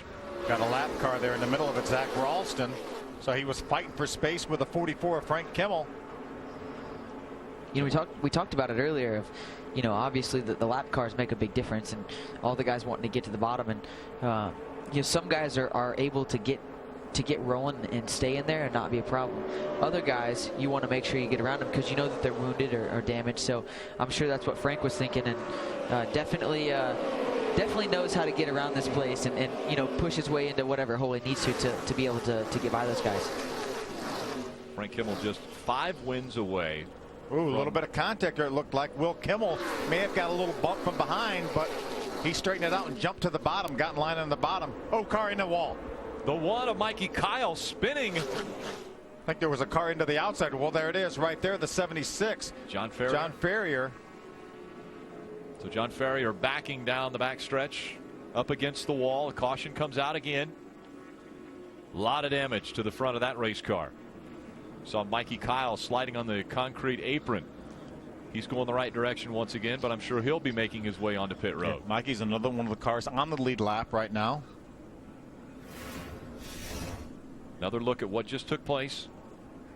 A little bit of contact from the 0-4 right there of Larry Barford Jr. Turns Mikey Kyle around, and then to look like the 11 there. Yeah, the 11 made a little bit of contact. Brett Hudson made a little contact with John Ferrier. John was just trying to move to the high side, I think, to give these cars, to give Mikey Kyle some room to spin there in case he came back up the racetrack. Look at how close Mikey Kyle gets to going upside down here as he turns around. That car up on 2 wheels and then back down. Wow. That's not something you want to go through. I mean, in your mind, you think you're going over. Yeah. Well, yeah. Trust me, you don't want to do that. I laugh and I refer to Phil. You have actually rolled over 10 times, a barrel roll, going down that backstretch, I believe. Well, going into turn 1, actually. Turn 1. Sure it is. Not fun. Not at all. Not at all. Take another look. I think, you know, one of the things here is obviously guys are moving up. You see that the 76 there moves up across. He's probably letting off the accelerator. Here comes the 11 of Brett Hudson. He's still going as hard as he can to try to get clear of it. When you're behind it or even with it, you want to keep going. When you're in front of it, your first instinct is to let off that accelerator. Unfortunately, it gets you all together at the same time, same place. 5th caution has come out here at Talladega. Stay with us. After some of the most thrilling semifinal matches in history, Fox Sports is proud to bring you exclusive coverage of the UAF Champions League finals as Bayern Munich becomes the first team since 1984 to play the final in their home stadium as they take on Drogba and Chelsea, with both teams looking to complete their improbable championship run. So the Champions League final is live Saturday, May 19th, 2 p.m. Eastern, 11 a.m. Pacific, only on Fox. They just had a great match. Manchester United and Manchester City battled it out. Great soccer match. So that continues there for Fox Sports. Yeah, you don't often see a four-door Cadillac racing, but you know, is that the racetrack that Red Farmer still runs at? Yes, absolutely. You know, Talladega dirt track. Yesterday, with it raining, the Red Farmer stories were out in full force. And I'll tell you what, if you've ever... Check out these fans. There you go. Check out these fans. Andy Jeffers there on the right. Mike Joy on the left. Mike knows those that we're looking at. We're definitely watching you guys. Don't worry. Thanks for sticking around, enjoying a little ARCA racing. Yeah, Mike and the guys will have all the coverage right here on Fox live Sunday. What a great race that'll It's going to be a really good race. It really is. So the race car is being pulled back behind the wall. The one of Mikey Kyle, he made his way onto pit road. It looks like they did some work to that race car. He's back on pit road now. He was almost upside down. They're going to pop the hood, take a look under there, see if there's any damage to the suspension. Again, like I said, almost upside down, so hard slam back to the concrete, asphalt here at Talladega. Take another look at what happened coming out of turn 2. Yeah, right here is Mikey Kyle, and he's going to get some contact here. As he comes down the racetrack, the 04 was trying to stick his nose in there. He makes a little contact, turns Mikey Kyle around, and then right, you see the camouflage car. He's just going to move up out of the way. But unfortunately, the 11 of Brett Hudson was there with some momentum, and he turned the camouflage car. Right, that's 76. John Ferrier. John Ferrier into the outside wall. Well, I think if you look at Mikey's situation, obviously the 04 had a lot bigger run than what I assume he thought or the spotter thought. And so, you know, his first instinct was to get back down on the bottom, and unfortunately they came together. Well, the problem is that he left the bottom open to start with. I mean, he was up high enough to allow the 04 to think that he could get to the bottom. If you're going to stay on the bottom, you got to be on the bottom. You really do. Justin, I know you're looking at me, and I was kind of laughing while you're talking. It was not you. Our director, Roger Vincent, said, you can't see the camouflage car. That is very true. That is very true. The camouflage car goes out of our vision, and our director said, you can't see the camouflage car.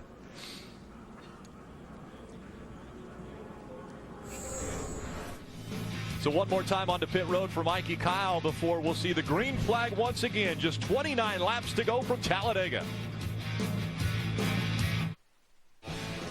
Coverage of the ARCA Racing Series on Speed is brought to you by Messina Wildlife Management. Stop animal damage with Messina Wildlife Management. And by Aaron's. You don't need credit. All you need is Aaron's. It's been a gorgeous day here at Talladega, Alabama.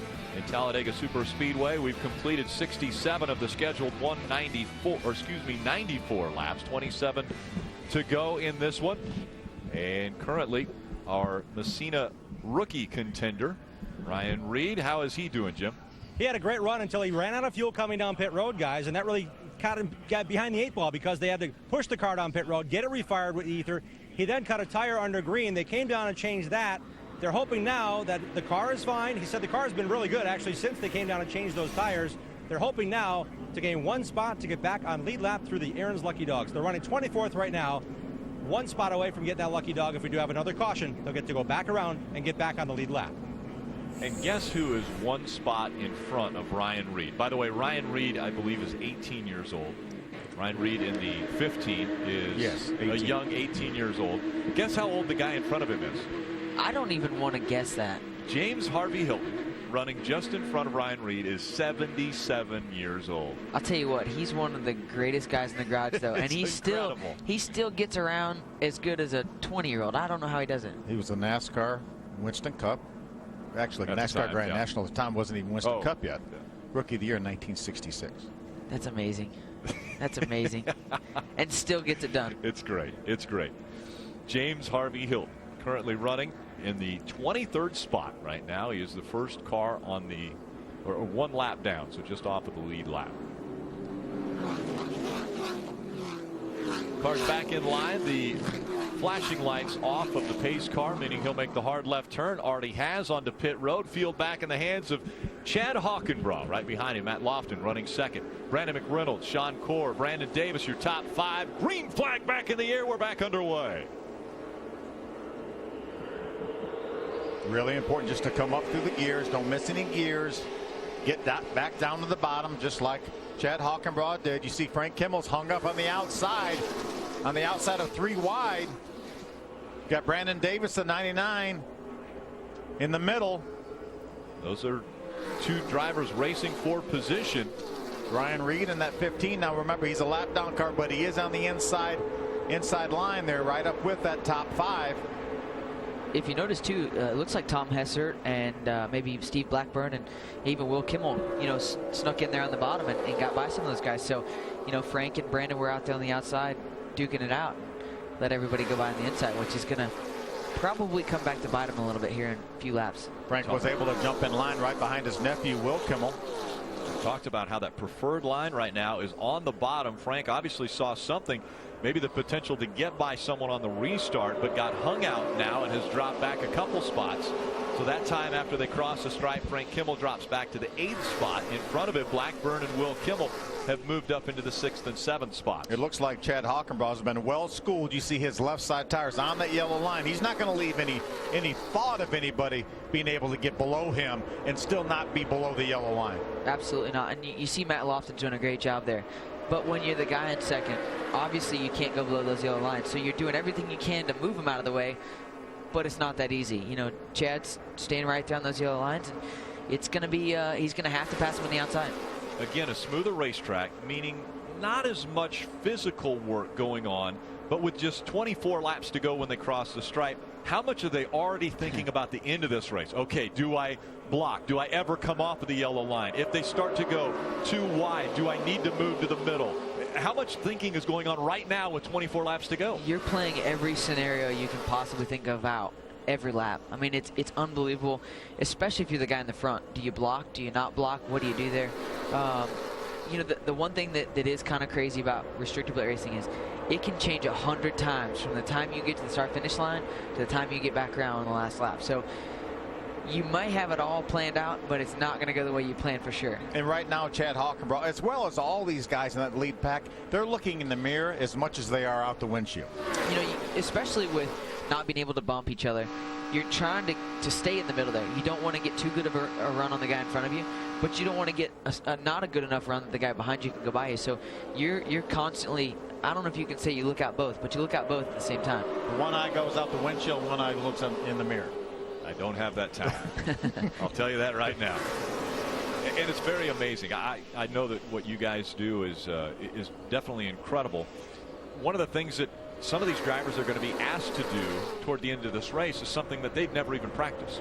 They're probably going to end up being in a tandem situation, maybe on the last lap, where someone's going to get in behind and think, okay, the two of us are going to go to the front, where maybe one of these or 2 or 3 of these guys have never done that before in their lives, and they're going to have to be put in that situation, which is a scary situation. When we were fortunate enough to win here in 2008, Stevie Reeves was spotting for me. Been around the spotting game for a long time, and he was teaching me things during the race that I thought, man, I don't know if I can do that. And so we were working on them, and guess what? At the end of the race, we were able to use those, and it worked out perfectly. And got fortunate enough to pass Joey Logano that hadn't used those, and we caught him off guard with it. You're exactly right. I mean, you look at the guys up front, there's not a lot of experience there, and they do it very well, that's for sure. And I think, come into the race, you can definitely catch the people off guard. Our top 4 have never won an ARCA race before, and this could change today. Ray, what's happening with those spotters? Well, I just wanted to add on that, Justin talking about Stevie Reeves, he is calling the shots today for Matt Lofton in that number 16. I'm listening to Brandon McReynolds down here. He has Tab Boyd as a spotter up there. Chad Hockenbraugh has Tim Fedewa. So a lot of these guys are getting an incredible amount of information about where their opponents are, what they should do. Do you drag the brake? When are they coming? Lots and lots of information. But Brandon McReynolds just said a few moments ago, tell the car behind me to come up and let's start doing a little bumping. We need to practice this a little bit and try to set ourselves up for those final 2 laps. You know, Rick, you talk about the top 4 never have won in the ARCA Racing Series. 8 of the top 10 have never been the victory lane in an ARCA Racing Series. And right now, everybody that's on your screen, and even the guys that aren't on your screen, have a chance at winning this race. Well, we saw Bobby Gerhart. We never thought he had a chance to win. And your teammate James Busher at Daytona, he was 11th going into turn 3 on the last lap and wins the race. You know, it's crazy how this all plays out. I mean, like we said, it could change 100 times before the finish. But, you know, these guys, no matter if they have won or they haven't won, you want to win here at Talladega. This is a race that we all look at and go, this is a cool place. You see some pushing going on there. Just saw Will Kimmel get into the back of another car just in front of him, so a little bit of pushing is starting to happen. But I don't know how much of an advantage is. They had nowhere to go. Right. Will Kimmel got in the back of Steve Blackburn, but they only had about 4 feet that they could go before they would be in the back of the car in front of them. I think what Brandon said is right, though. You have to practice it. You look and see right here on the nose of the 32 car. They've got some slip tape, which is great. Unfortunately, not everybody in the field's got that. Right. You know, on the nationwide side, pretty much all the cars have gone to it. You know, we were practicing with that today. But the ARCA Series, without being able to push to the corners, you typically don't see it. It's going to be real easy, especially with the bumpers being round like they are. This older style car, like the ARCA Series still runs, we didn't do it when we raced them. I mean, this is something that just has caught on in the last couple of years. So, upside down, over and over the 83 of Mike Afrano. A big wreck coming out of turn number 4. Into the grass he goes. Another car sliding by. That's James Hilton in the 48 car. Rolling numerous times. The 83 of Mike Afrano. That was one of the more vicious wrecks I've seen in a while here at Talladega. And on its side now as the caution has come out. See the air cleaner laying right here on the infield grass. So the safety crews will immediately get out to that race car and driver. We're seeing him come to the car right now. It doesn't look like there's a right rear tire. I don't know if maybe it went down or it came off during the. It looked like it came off in the flips that it was doing, or the tumbling that it was doing. And maybe just the inner liner that's left. See a lot of debris here. Yeah, these guys are really going to have to be careful. We'll see if the ARCA Racing officials may send these guys down pit road, possibly. Sometimes when there's a lot of debris on the racetrack, they'll take the pace car down pit road. And it's pretty much all the way across. They are going to take them down pit road. I think that's a great move by the officials. Give them up. There's the carcass of the tire right there by the ambulance that we were talking about, off the right rear of that car. This is a situation where the safety crews will immediately attend to the driver, make sure the driver's okay before they think about rolling that car over. They actually practice rolling cars over. They have a, it looks like they have some tether of some sort that they will use to possibly roll that car over. Right now, the biggest struggle he's going through is those seatbelts are on. Obviously, you don't want to crack those seatbelts being upside down. The other thing is am I okay? You know, is everything working? Right. I don't want to move if I'm not okay. And those safety workers are really, really good. They're trained really, really well. So they're going to get him all, make sure he's really good, make sure he's comfortable before they flip that thing over. And I'm sure it's not going to be a fun ride coming down. Justin, you've raced a lot of open wheel stuff when you first got started, so I'm sure you spent a little bit of time up in midair and up on your lid a little bit. I don't remember. Yeah. Oh, wait, no, I'm sorry. Yeah. But you know, it's the flipping isn't painful. It's the landing that's painful. Yeah, each time you come down. Yeah, you know, it's funny because you're so tensed up when you start to go over. You know, you should be relaxed and let it happen and be fluid, but your first instinct is to grab on and really be tensed up. That's when you can actually do the most damage because your muscles are just, everything's tense. So not something you want to experience, and especially in a stock car. I mean, it's a lot harder in a stock car than it is in an open wheel car, you know, to go over. So again, they continue to work with the driver of the 83, Mike Afrano. Coming out of turn number 4, we saw him tumbling. Looks like. Thought it looked like Mike may be climbing out right then. I'm sure the first instinct is to get out before they flip it over because you don't want to sit in there hanging upside down. Not going to be easy, but definitely will want to come out. And remember, this is, if I'm looking at this correct, That's driver's side. Yeah, that's the driver's side. That's up. You see him holding the window net back. Right. So they're trying to hold the window net out of the way, so in case he wants to try to climb out. But again, that's a difficult situation because there's probably not a lot to stand on there. There may be a roll bar that if he was going to try to climb out that direction. Well, I think the rescue workers, I'm sure, have assured him that there's no danger of fire or anything. They're right on the spot, so he can take his time. Yeah, if he's going to climb out of this, and you're starting to see hoses, tethers. The fire crew getting the hoses ready just in case. They've got fire extinguishers there, as you had mentioned. You see the damage to that race car. The underside of these that's just cars. The wheel of that right rear. I don't know if I'm seeing this correctly or not, but I'm not seeing much of a transmission or an engine. Yeah, exactly. Yeah. I don't know where it's at, but it doesn't seem to be there. Appears to be a gap there. Yeah. Right. We saw that there's the air cleaner again right over there in front of the car. I'm not sure where the engine is. There are the headers, or the edge of the headers, the collectors that actually would bolt on. The tailpipe would bolt to. It almost looks as if the engine has fallen out once it's stopped. Yeah, down onto the lane right on the other side of the car. Exactly. And they've got the rollback out now. They'll use that to pull the car over, I would think. Which is a good sign because obviously they're working in conjunction with. They know that they still have to get Mike out of this race car, but they wouldn't be bringing in this other equipment until they made sure that that driver was going to be okay to get out of there. Yeah, because they could always cut the roof off if they needed to get to him right where he was. So. And one of the things too, you see him taking the fire hoses and everything out there. It's not that there's any real fire going on right now, but when they flip this thing over and get it upright, they're gonna make sure that nothing happens so that he can get out safely. That's a great shot of where the engine would have been. There is no engine in that car. You see by the track workers to the right side. You can see racetrack through the hood opening where there should be an engine, actually. Very rarely do you see the engine come out. I mean, there's not a ton of structure that's holding them in, but obviously it's connected to a lot of pieces and parts, so they don't typically come out like that. But you know, luckily it came out at some point where I think it maybe is sitting right there. Right.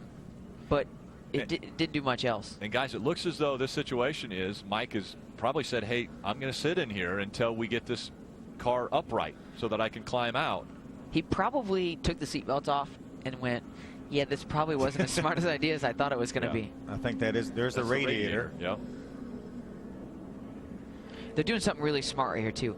If you notice, they're going to drop it onto the bed of the flatbed wrecker there, so it doesn't go all the way to the ground. And then they can set that wrecker down nice and slow. That way, there's no jarring, especially if he gets to the care center and all the adrenaline goes away, and maybe there is something that he wants them to look at. So it's a good plan by the safety crew right there. Look at where the steering wheel is. Yeah, it's almost pushed up into the windshield. What a great job by the crew here at Talladega Superspeedway and all of these safety officials and crew members. It's amazing all the safety initiatives that have been incorporated into these cars. You see there's a fuel filler right there, and there's the overflow hose right here and here, and you see there's fuel still in the overflow hose, but certainly no fire. It's contained. These race cars have come so far in safety, not only in the fact of what we wear as drivers, but just in the entire car. I mean, it's amazing. Look at the engine. That's the engine right there. There's the oil pan right there. You see the transmission. There's the transmission right there. It looks as if the hood is holding it in, which baffles me a little bit. It's not bolted to the hood. It's not bolted to the hood for sure. Yeah, incredible. And maybe the hood tethers held the hood on, which held the engine in that car. Safety innovations. I mean, it's come a long way for sure. So again, this was coming out of turn number 4. That's the 83 of Mike Afrano. Mike making his first ever start in the ARCA Racing Series, and this is not the way he wanted to finish it. Mike was running a couple laps down to the field in the 27th position. And now we're seeing the helmet coming out. And the safety crew is going to work to get Mike out of this race car now. The seats and the headrests and certainly the Hans device, the head and neck restraint devices, the helmets have come so far in the last 10 years or so. They really have. I mean, it looks like maybe a Butler seat in there right now. You know, there's a lot of choices as far as the seats go. The head and neck restraints, the helmets, you name it. There's so many different styles in there that you can choose from. And you know, the SFI ratings that we have to pass now. You know, the ARCA series has gone to the SFI ratings on the seats, I believe, this year. He's probably... There he is right there. There he is. Take a look at that. And we've talked about it extensively, but really have to applaud all of the people that have put the effort and time into the safety initiatives, that after that violent of a roll that he's able to climb out and will walk to the ambulance. Let's take a look at what happened coming out of turn 4. See him right in the middle of our screen there. He may get a little contact from behind. He gets a little contact from behind. Is that Zach Ralston behind him and just turns him in towards the outside wall? You see the tire carcass flying out. Let's watch that engine there. You see the slam down to the ground. Now the engine's already pretty much loose. There's the spring sliding out around the racetrack. There's that fire we talk about, but it was immediately extinguished. This is Zach Ralston, the 9. He lifts the back end of that car up, turns it into the outside wall. He already starts tumbling about the time it hit that outside wall. It looked like the two guys in front of him there, we were talking about real estate earlier, got a little bit too close, and you know, he may have lifted ever so slightly. When you do that, the guy hits you from behind. Obviously, once the rear tires are off the ground, you're not any movement on that wheel is going to turn you that direction, and unfortunately turned him head on into the outside wall, and over he went. And remember, it's the landings that are violent. Yeah, flying through the air, I do that. Yeah. It's wow. Look how high that tire got up above the car. He's probably glad this is one ride in his life that's over. I mean, you know, when it's all said and done, you don't see many like that anymore, and that was really safe. We're going to take a look at it safe. at about 200 miles an hour here.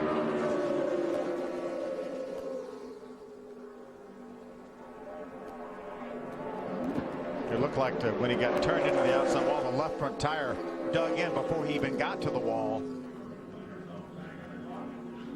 6.5 tumbles for Mike Afrano. Yeah, I mean, if you hear Zach, he's checking up as soon as he's hitting him. Yeah. So, I mean, obviously he's trying, but at 190 miles an hour, there's not a whole lot of time for thinking about it. So Mike out of the car after an unbelievable ride, 6.5 tumbles in the 83. He'll make a ride into the infield care center. They'll check him out, and we'll be back to Talladega.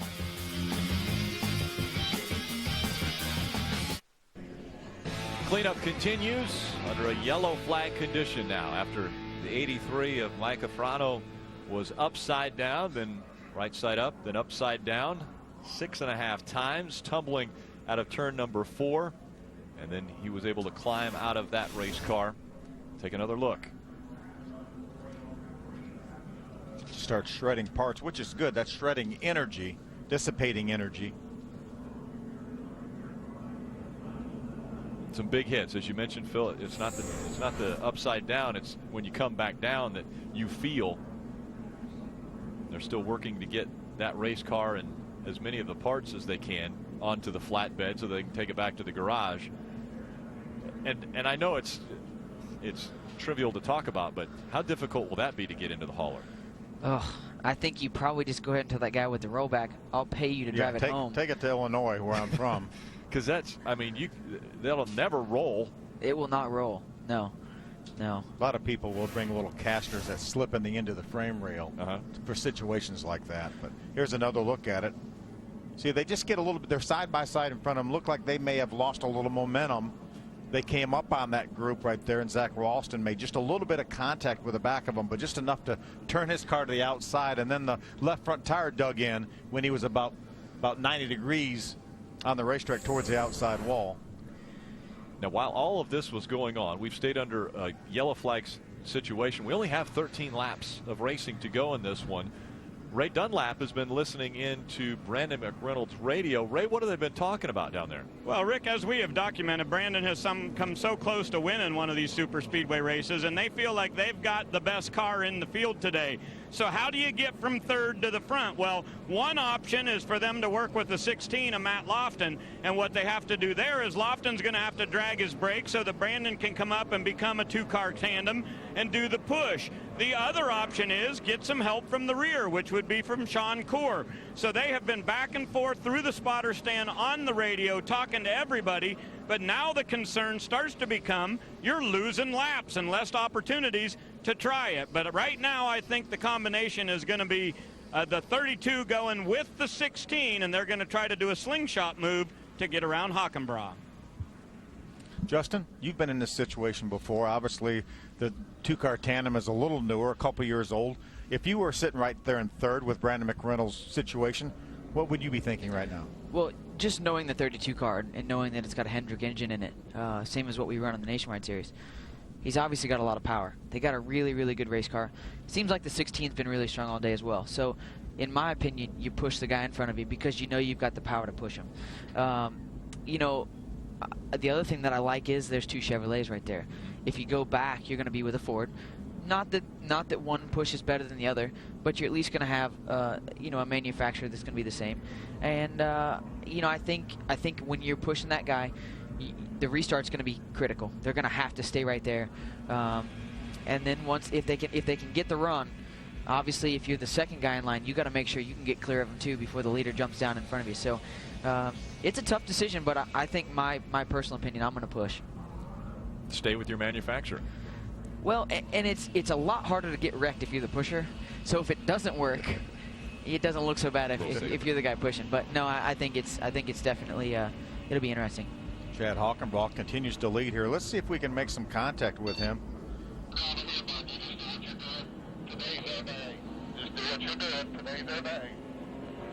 There's the crew chief. Hey, Chad, Phil Parsons up in his speed booth. You got a copy? Hey, Phil. Man, you're in a great position here. You're going to have probably somewhere around 10 laps to go when you guys get ready to start this race. Do you have a plan for this end of this race? Are you going to work with a guy behind you, or what's your situation? Well, I don't know that we have any friends out here right now. You know, being at the point is a little tough, but the only plan is to hopefully keep those guys behind me, block as much as I can, and, you know, get a good run for these guys that came on board with Kindify, and see if we can get some more sponsors opening the eyes up here. It looked like you've done a great job since you inherited the lead after that great pit work by keeping those left side tires on that yellow line. If they're going to pass you, they're going to have to do it on the outside, aren't they? Definitely have to try it on the outside, and so far I don't think that's worked for anyone. So depending on how many go with them, you know, it depends on where we go. But right now the plan is just take that way, take that yellow line. All right, buddy, get a good restart now. That's a critical part here. Good luck. Well, thank you, Phil. Jim Trado. The tandem in 7th and 8th right now both have the same last name, but Frank Kimmel left his family team to move over to ThorSport. The team that now is what is Kimmel Racing is his nephew Will Kimmel in that red and black number 68 ahead of Frank. Frank just radioed in that number 44 Ansel Menard's Toyota. He said, my car is only good as a pusher, but we'll let Will know he'll push him when the time comes. So look for Frank Kimmel to push his nephew for his old team to a good finish here at Talladega. Will finish third at Daytona with some good strategy. Frank wants a good finish here. He's desperate for a win, but indeed, a good run and a good gesture here, knowing that he's got a car ahead of him that can run to the front. We're at the bottom of the hour with 10 laps of racing to go. Those of you tuning in for Trackside, it will be coming up next. The Kimmels, Will Kimmel and Frank Kimmel, might work together to see if a Kimmel could get to victory lane today. Whether it be Will Kimmel in that tilt number 68 or Frank Kimmel getting his 75th career win in the ARCA Racing Series. I'll tell you something too is obviously Frank doesn't drive for his family team anymore, but I think he'd be happy to push Will to the front. And if Will won the race and he wasn't able to get by, I think he'd still be really happy about that. But obviously he's going to go for that win. But you got two really strong race cars back there that I think have a viable shot. If they can hook up together, can make it to the front. Didn't Chad sound lonely? He did sound lonely. He doesn't think he has any friends out on the racetrack. Well, it's go time for the 58 of Chad Hockenbrough. He leads the field coming through the tri-oval with just 10 laps of racing to go. Green flag goes back in the air. We're back underway. Remember, the restart is the most vulnerable time for anybody up here up front.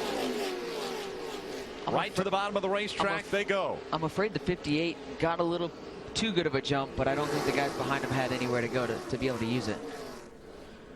See, Matt Lofton's going to pull right in behind him, and now I think Matt may be afraid to pull to the outside, because obviously Chad's going to make him go around the outside, because if he gets hung out there, then he could lose a lot of positions. Yeah, he can go from first to about 15th real easy, so he's not going to want to try and do that too early. You guys talked about where the eyes are, especially in this situation with Chad Hockenbraugh. He is looking in the mirror. He wants to know exactly where Matt Lofton is in that 16. He does not want him to try to make a move to the inside, which he's not going to give him with the yellow line down there. And if he moves to the outside, he's going to want to make that car as wide as possible. And remember, we talk about the yellow line all the time. You cannot improve your position by going below the yellow line. You can dip below the yellow line. We've seen a lot of guys do it to cool off their engines or whatever, but you cannot improve your position by going below the yellow line. 9 laps of racing remaining at Talladega. One of the things that's going to have to happen here to be able to make this run, they're going to have to get some separation in between. We're going to have a gap. We're going to have a little gap. If there's less than about a car and a half in between you, you're not really going to ever get that run that you're going to need to push out and around. So if Matt or Brandon or any of those guys up front are going to want to get that run, they're going to have to separate off. And usually the spotter's going to see that. And he's going to say, hey, they're breaking away from you. They're trying to get a run on you. And you're going to have to watch that. We saw the 68 of Will Kimmel and that tilted kilt number 68 have a gap between he and the car just in front of him, which was Steve Blackburn in the 94. Chad Hockenbraugh's father watching as he goes across the stripe now with just 8 laps of racing to go. A nervous dad right there. Well, another nervous dad is on the pit box for Will Kimmel. Or for, yeah, excuse me. For Will Kimmel is Bill Kimmel, his father. So a nervous father crew chiefing for his son behind the wheel of that number 68. And we have Larry McReynolds, Larry Max on Brandon McReynolds, his son's pit box. Yep. Not a crew chief. He claims that in this situation he is just a father, but he's got that radio on, and his son right now running in the 3rd spot. We've got 3 Chevrolets up top. Hockenbraugh, Lofton, and McReynolds. Then it's Sean Corr, Tom Hessert running 5th. Steve Blackburn, Will Kimmel, Frank Kimmel, Brandon Davis, and Kevin Swindell, your top 10. And the hood flies off the 11. We have seen issues with the 11 all day. That is debris on the racetrack, and caution comes out again. And they're going to have to do it all over again. It's going to have to be another restart that everyone's going to have to get up through the gears, not miss any gears, get back down to the bottom. Brett Hudson has not had a good day, and right here you're going to see the hood fly off of that car. I've not seen one come off like that in a long time. Wow. I mean, we have all the safety tethers and do all of that, but at the speeds he's going and the amount of force that had, it's pretty amazing. And Ryan Reed said, what was that? Wow. So the hood flies off. We saw an engine almost come completely out of a race car. Larry's reaction to the caution coming out, no, we didn't need that. Running 3rd. It'll be 6 laps to go when they come back by. Again, that's the debris that's on the racetrack, and that is a hood. That is a hood. Yeah, it's going to take a couple laps to get out there to get the hood. As you see, Brett Hudson continues to circle around the racetrack, but we're running out of laps now. There's going to be less laps for someone to practice making a move and then to make the move. You know, one of the things that I think, especially for a restart here, if you time it right, they can make some good moves. And we'll see if someone figures out what that timing is to get to victory lane at Talladega. Stay with us. Under 5 laps remaining in the International Motorsports Hall of Fame 250 from Talladega Superspeedway. It's the 4th event of the year for the ARCA Racing Series, and it's the 50th time that they have raced at Talladega. Let's go back to pit road and Ray Dunlap. Well, listening in to Brandon McReynolds in that Turner Chevrolet, he's saying he thinks the restart may be where they can do this the best.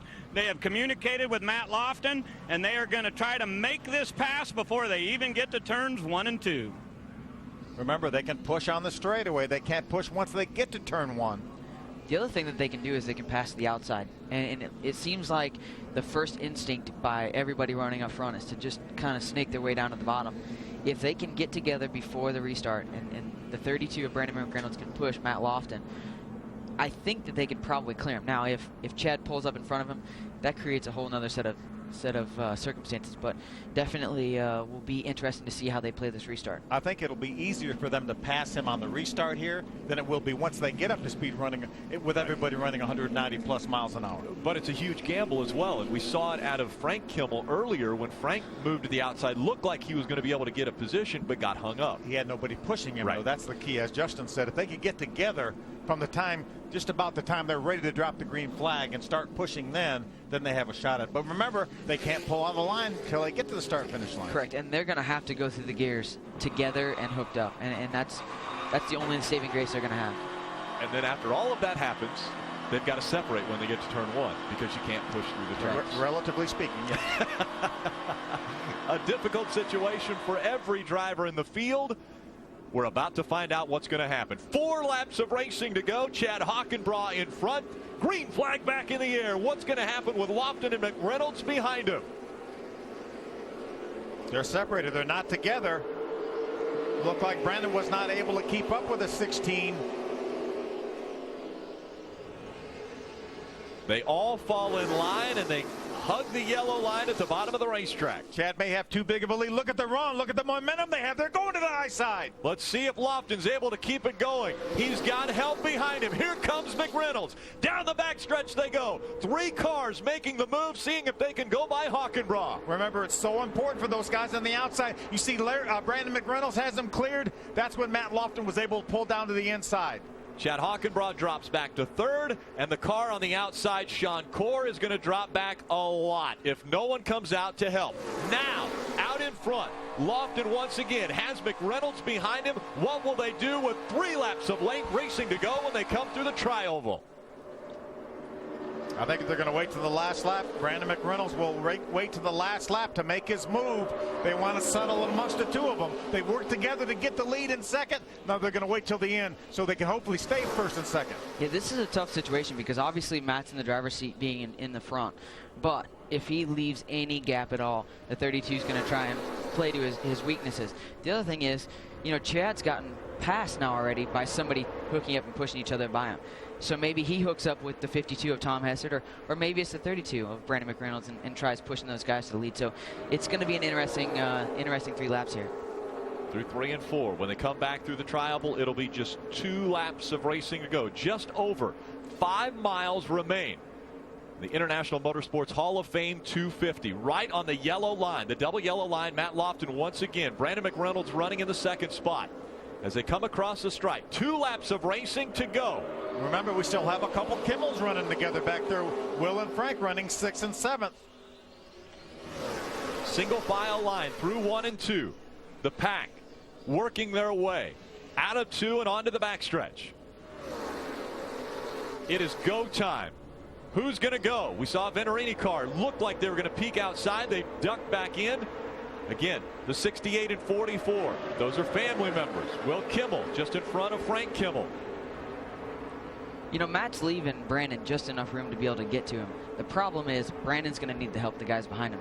They don't seem to be quite close enough for him to be able to get that run to be able to pull up to his outside. We got 2 cars working together. Chris Buescher in the 17 on the outside, trying to make that outside line run.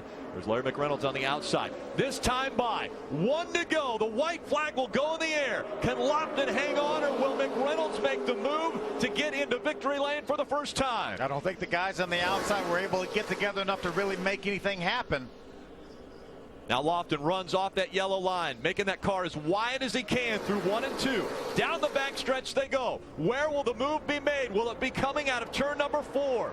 We're about to find out. Will they get a run? Chad Hockenbraugh runs in the 3rd spot. Tom Hessert in 4th. Steve Blackburn back in 5th. It almost looks like nobody's close enough to anybody to be much help. Now it looks like Hockenbraugh is going to pull up on the back of Brandon McReynolds. Hockenbraugh gives the 32 a shove. Coming out of turn number 4. Will it be enough? As they come out of 4, trying to get to the outside. Lofton trying to make the car as wide as he can. McReynolds makes the pass as they go through the tri-oval. Can he hang on until they get to the stripe? McReynolds will win at Talladega. With a lot of help from Chad Hockenbraugh. Brandon McReynolds with the shove from Chad Hockenbraugh, and look at that emotion coming from his father and mother. The hugs on top of the pit box. That's pretty amazing right there. To be able to get the help from the 58 and to drive up there, that's pretty awesome. They passed the 58. The 32 and the 16 work together to get by the 58, and the 58 then helps the 32 to get his first ever win in the ARCA Racing Series. Well, I think it was a situation where Chad Hockenbraugh said, I can't win it from third. If I can help him get by him, then maybe I'll have a shot at it when we get down towards the line. But Matt Lofton did a good job blocking his advance. The 32 got by, but you see him make a little contact with Chad Hockenbraugh right there. You know, it's amazing. Brandon played it perfectly. I mean, to do all of that, it was perfect. Watch Larry Mack. This is while he was watching this live.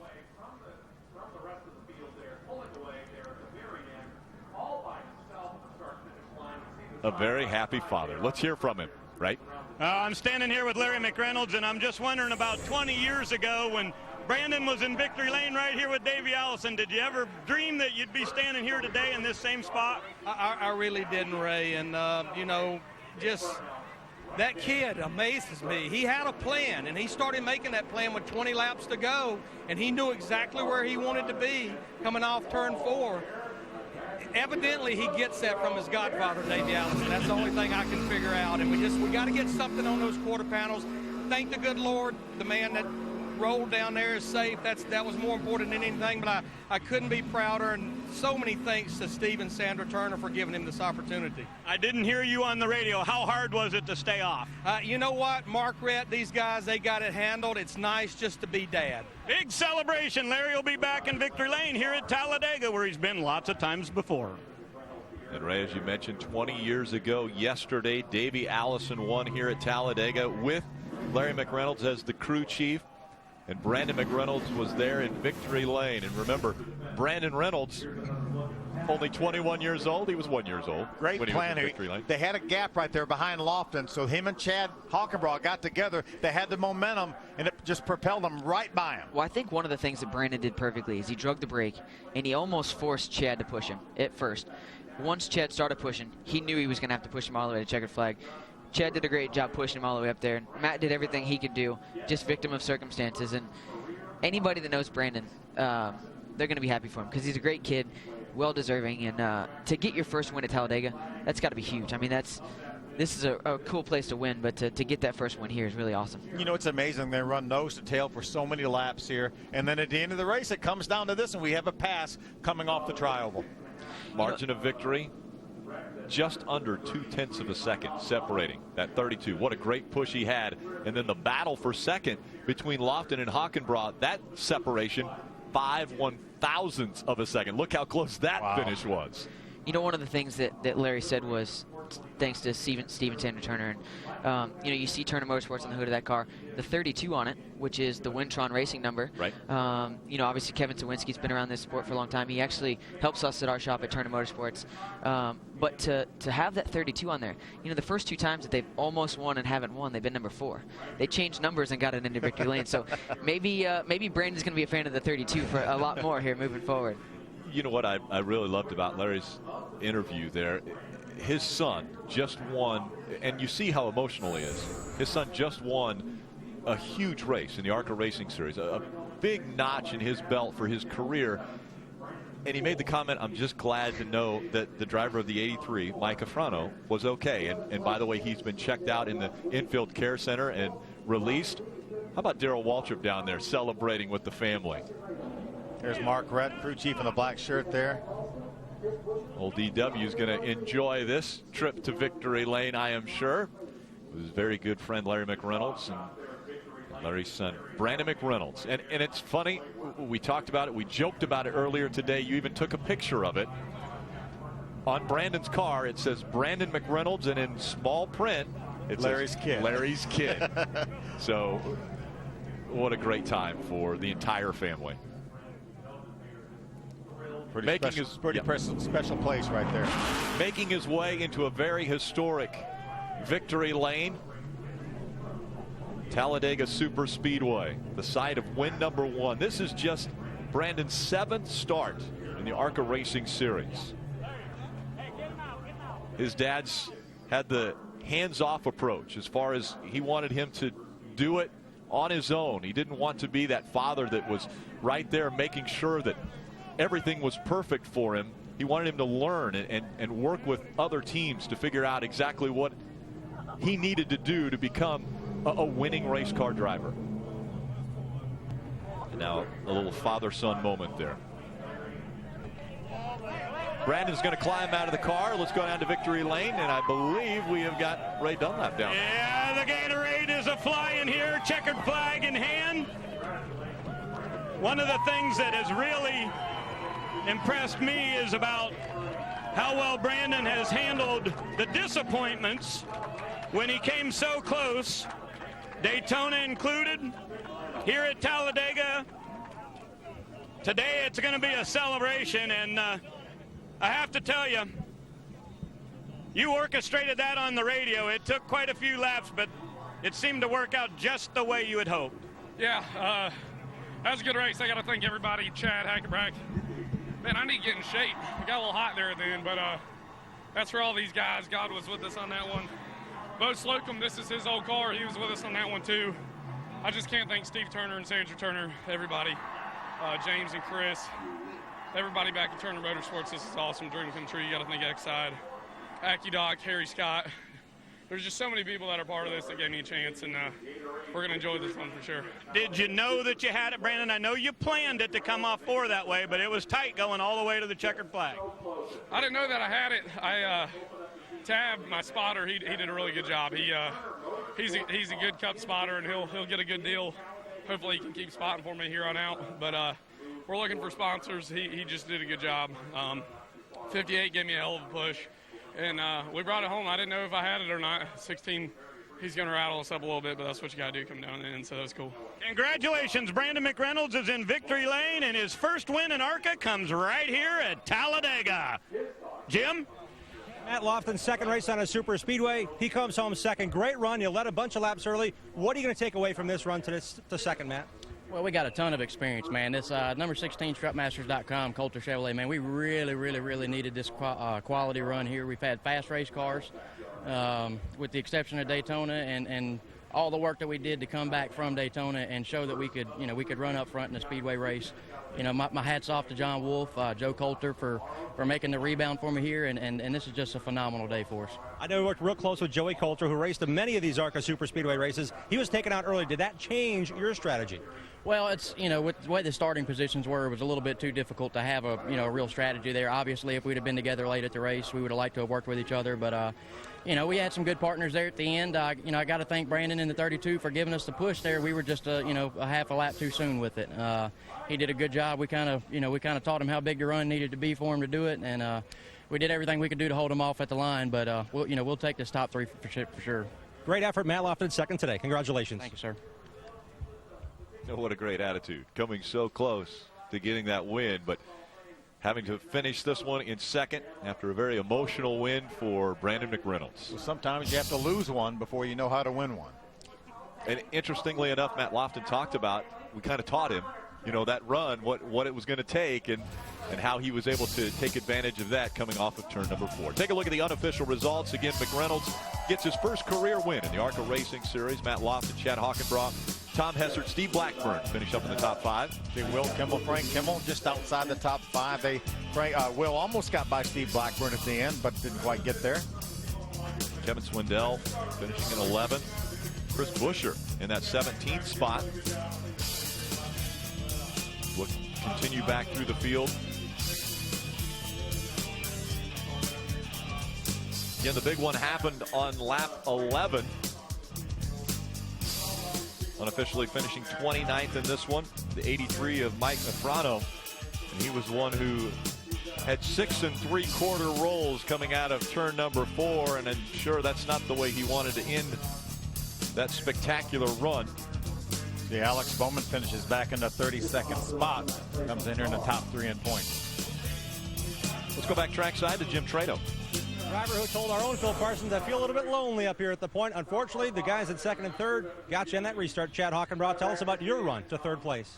Yeah, I can't thank the guys enough. When we're way under budget. We got 3 guys working for us, and to come here and lead laps at a super speedway and run with all the big dogs, and to come here, we had Kind of Fi come on board last minute. We literally put the decal on this morning, and I can't thank them enough for coming out, and big shout out to them. And I was lonely up there at the front, and I didn't know. I was sort of figuring out whether they were going to go high or whether they were going to go low, and if I went high, then they had a chance to get under me. But I can't thank everybody enough, and I'm happy to finally get a finish that we deserve. Chad Hockenbrought, second podium finish of the year, guys. Thank you very much, Jim Trado, and we want to thank Justin for coming up here. Justin Allgaier, appreciate you joining us here for the broadcast. It was great to be here. I'm glad to be on, and now go down here and hang out with Turner Motorsports teammates and celebrate with Brandon there. We talk about youth versus experience, and the youth actually won out on this one. Youth does win out at Talladega. It ends up that Brandon McReynolds was able to get through all of the mess, the carnage that took place on the racetrack, and gets his first win in the ARCA Racing Series. Next up, trackside here on Speed.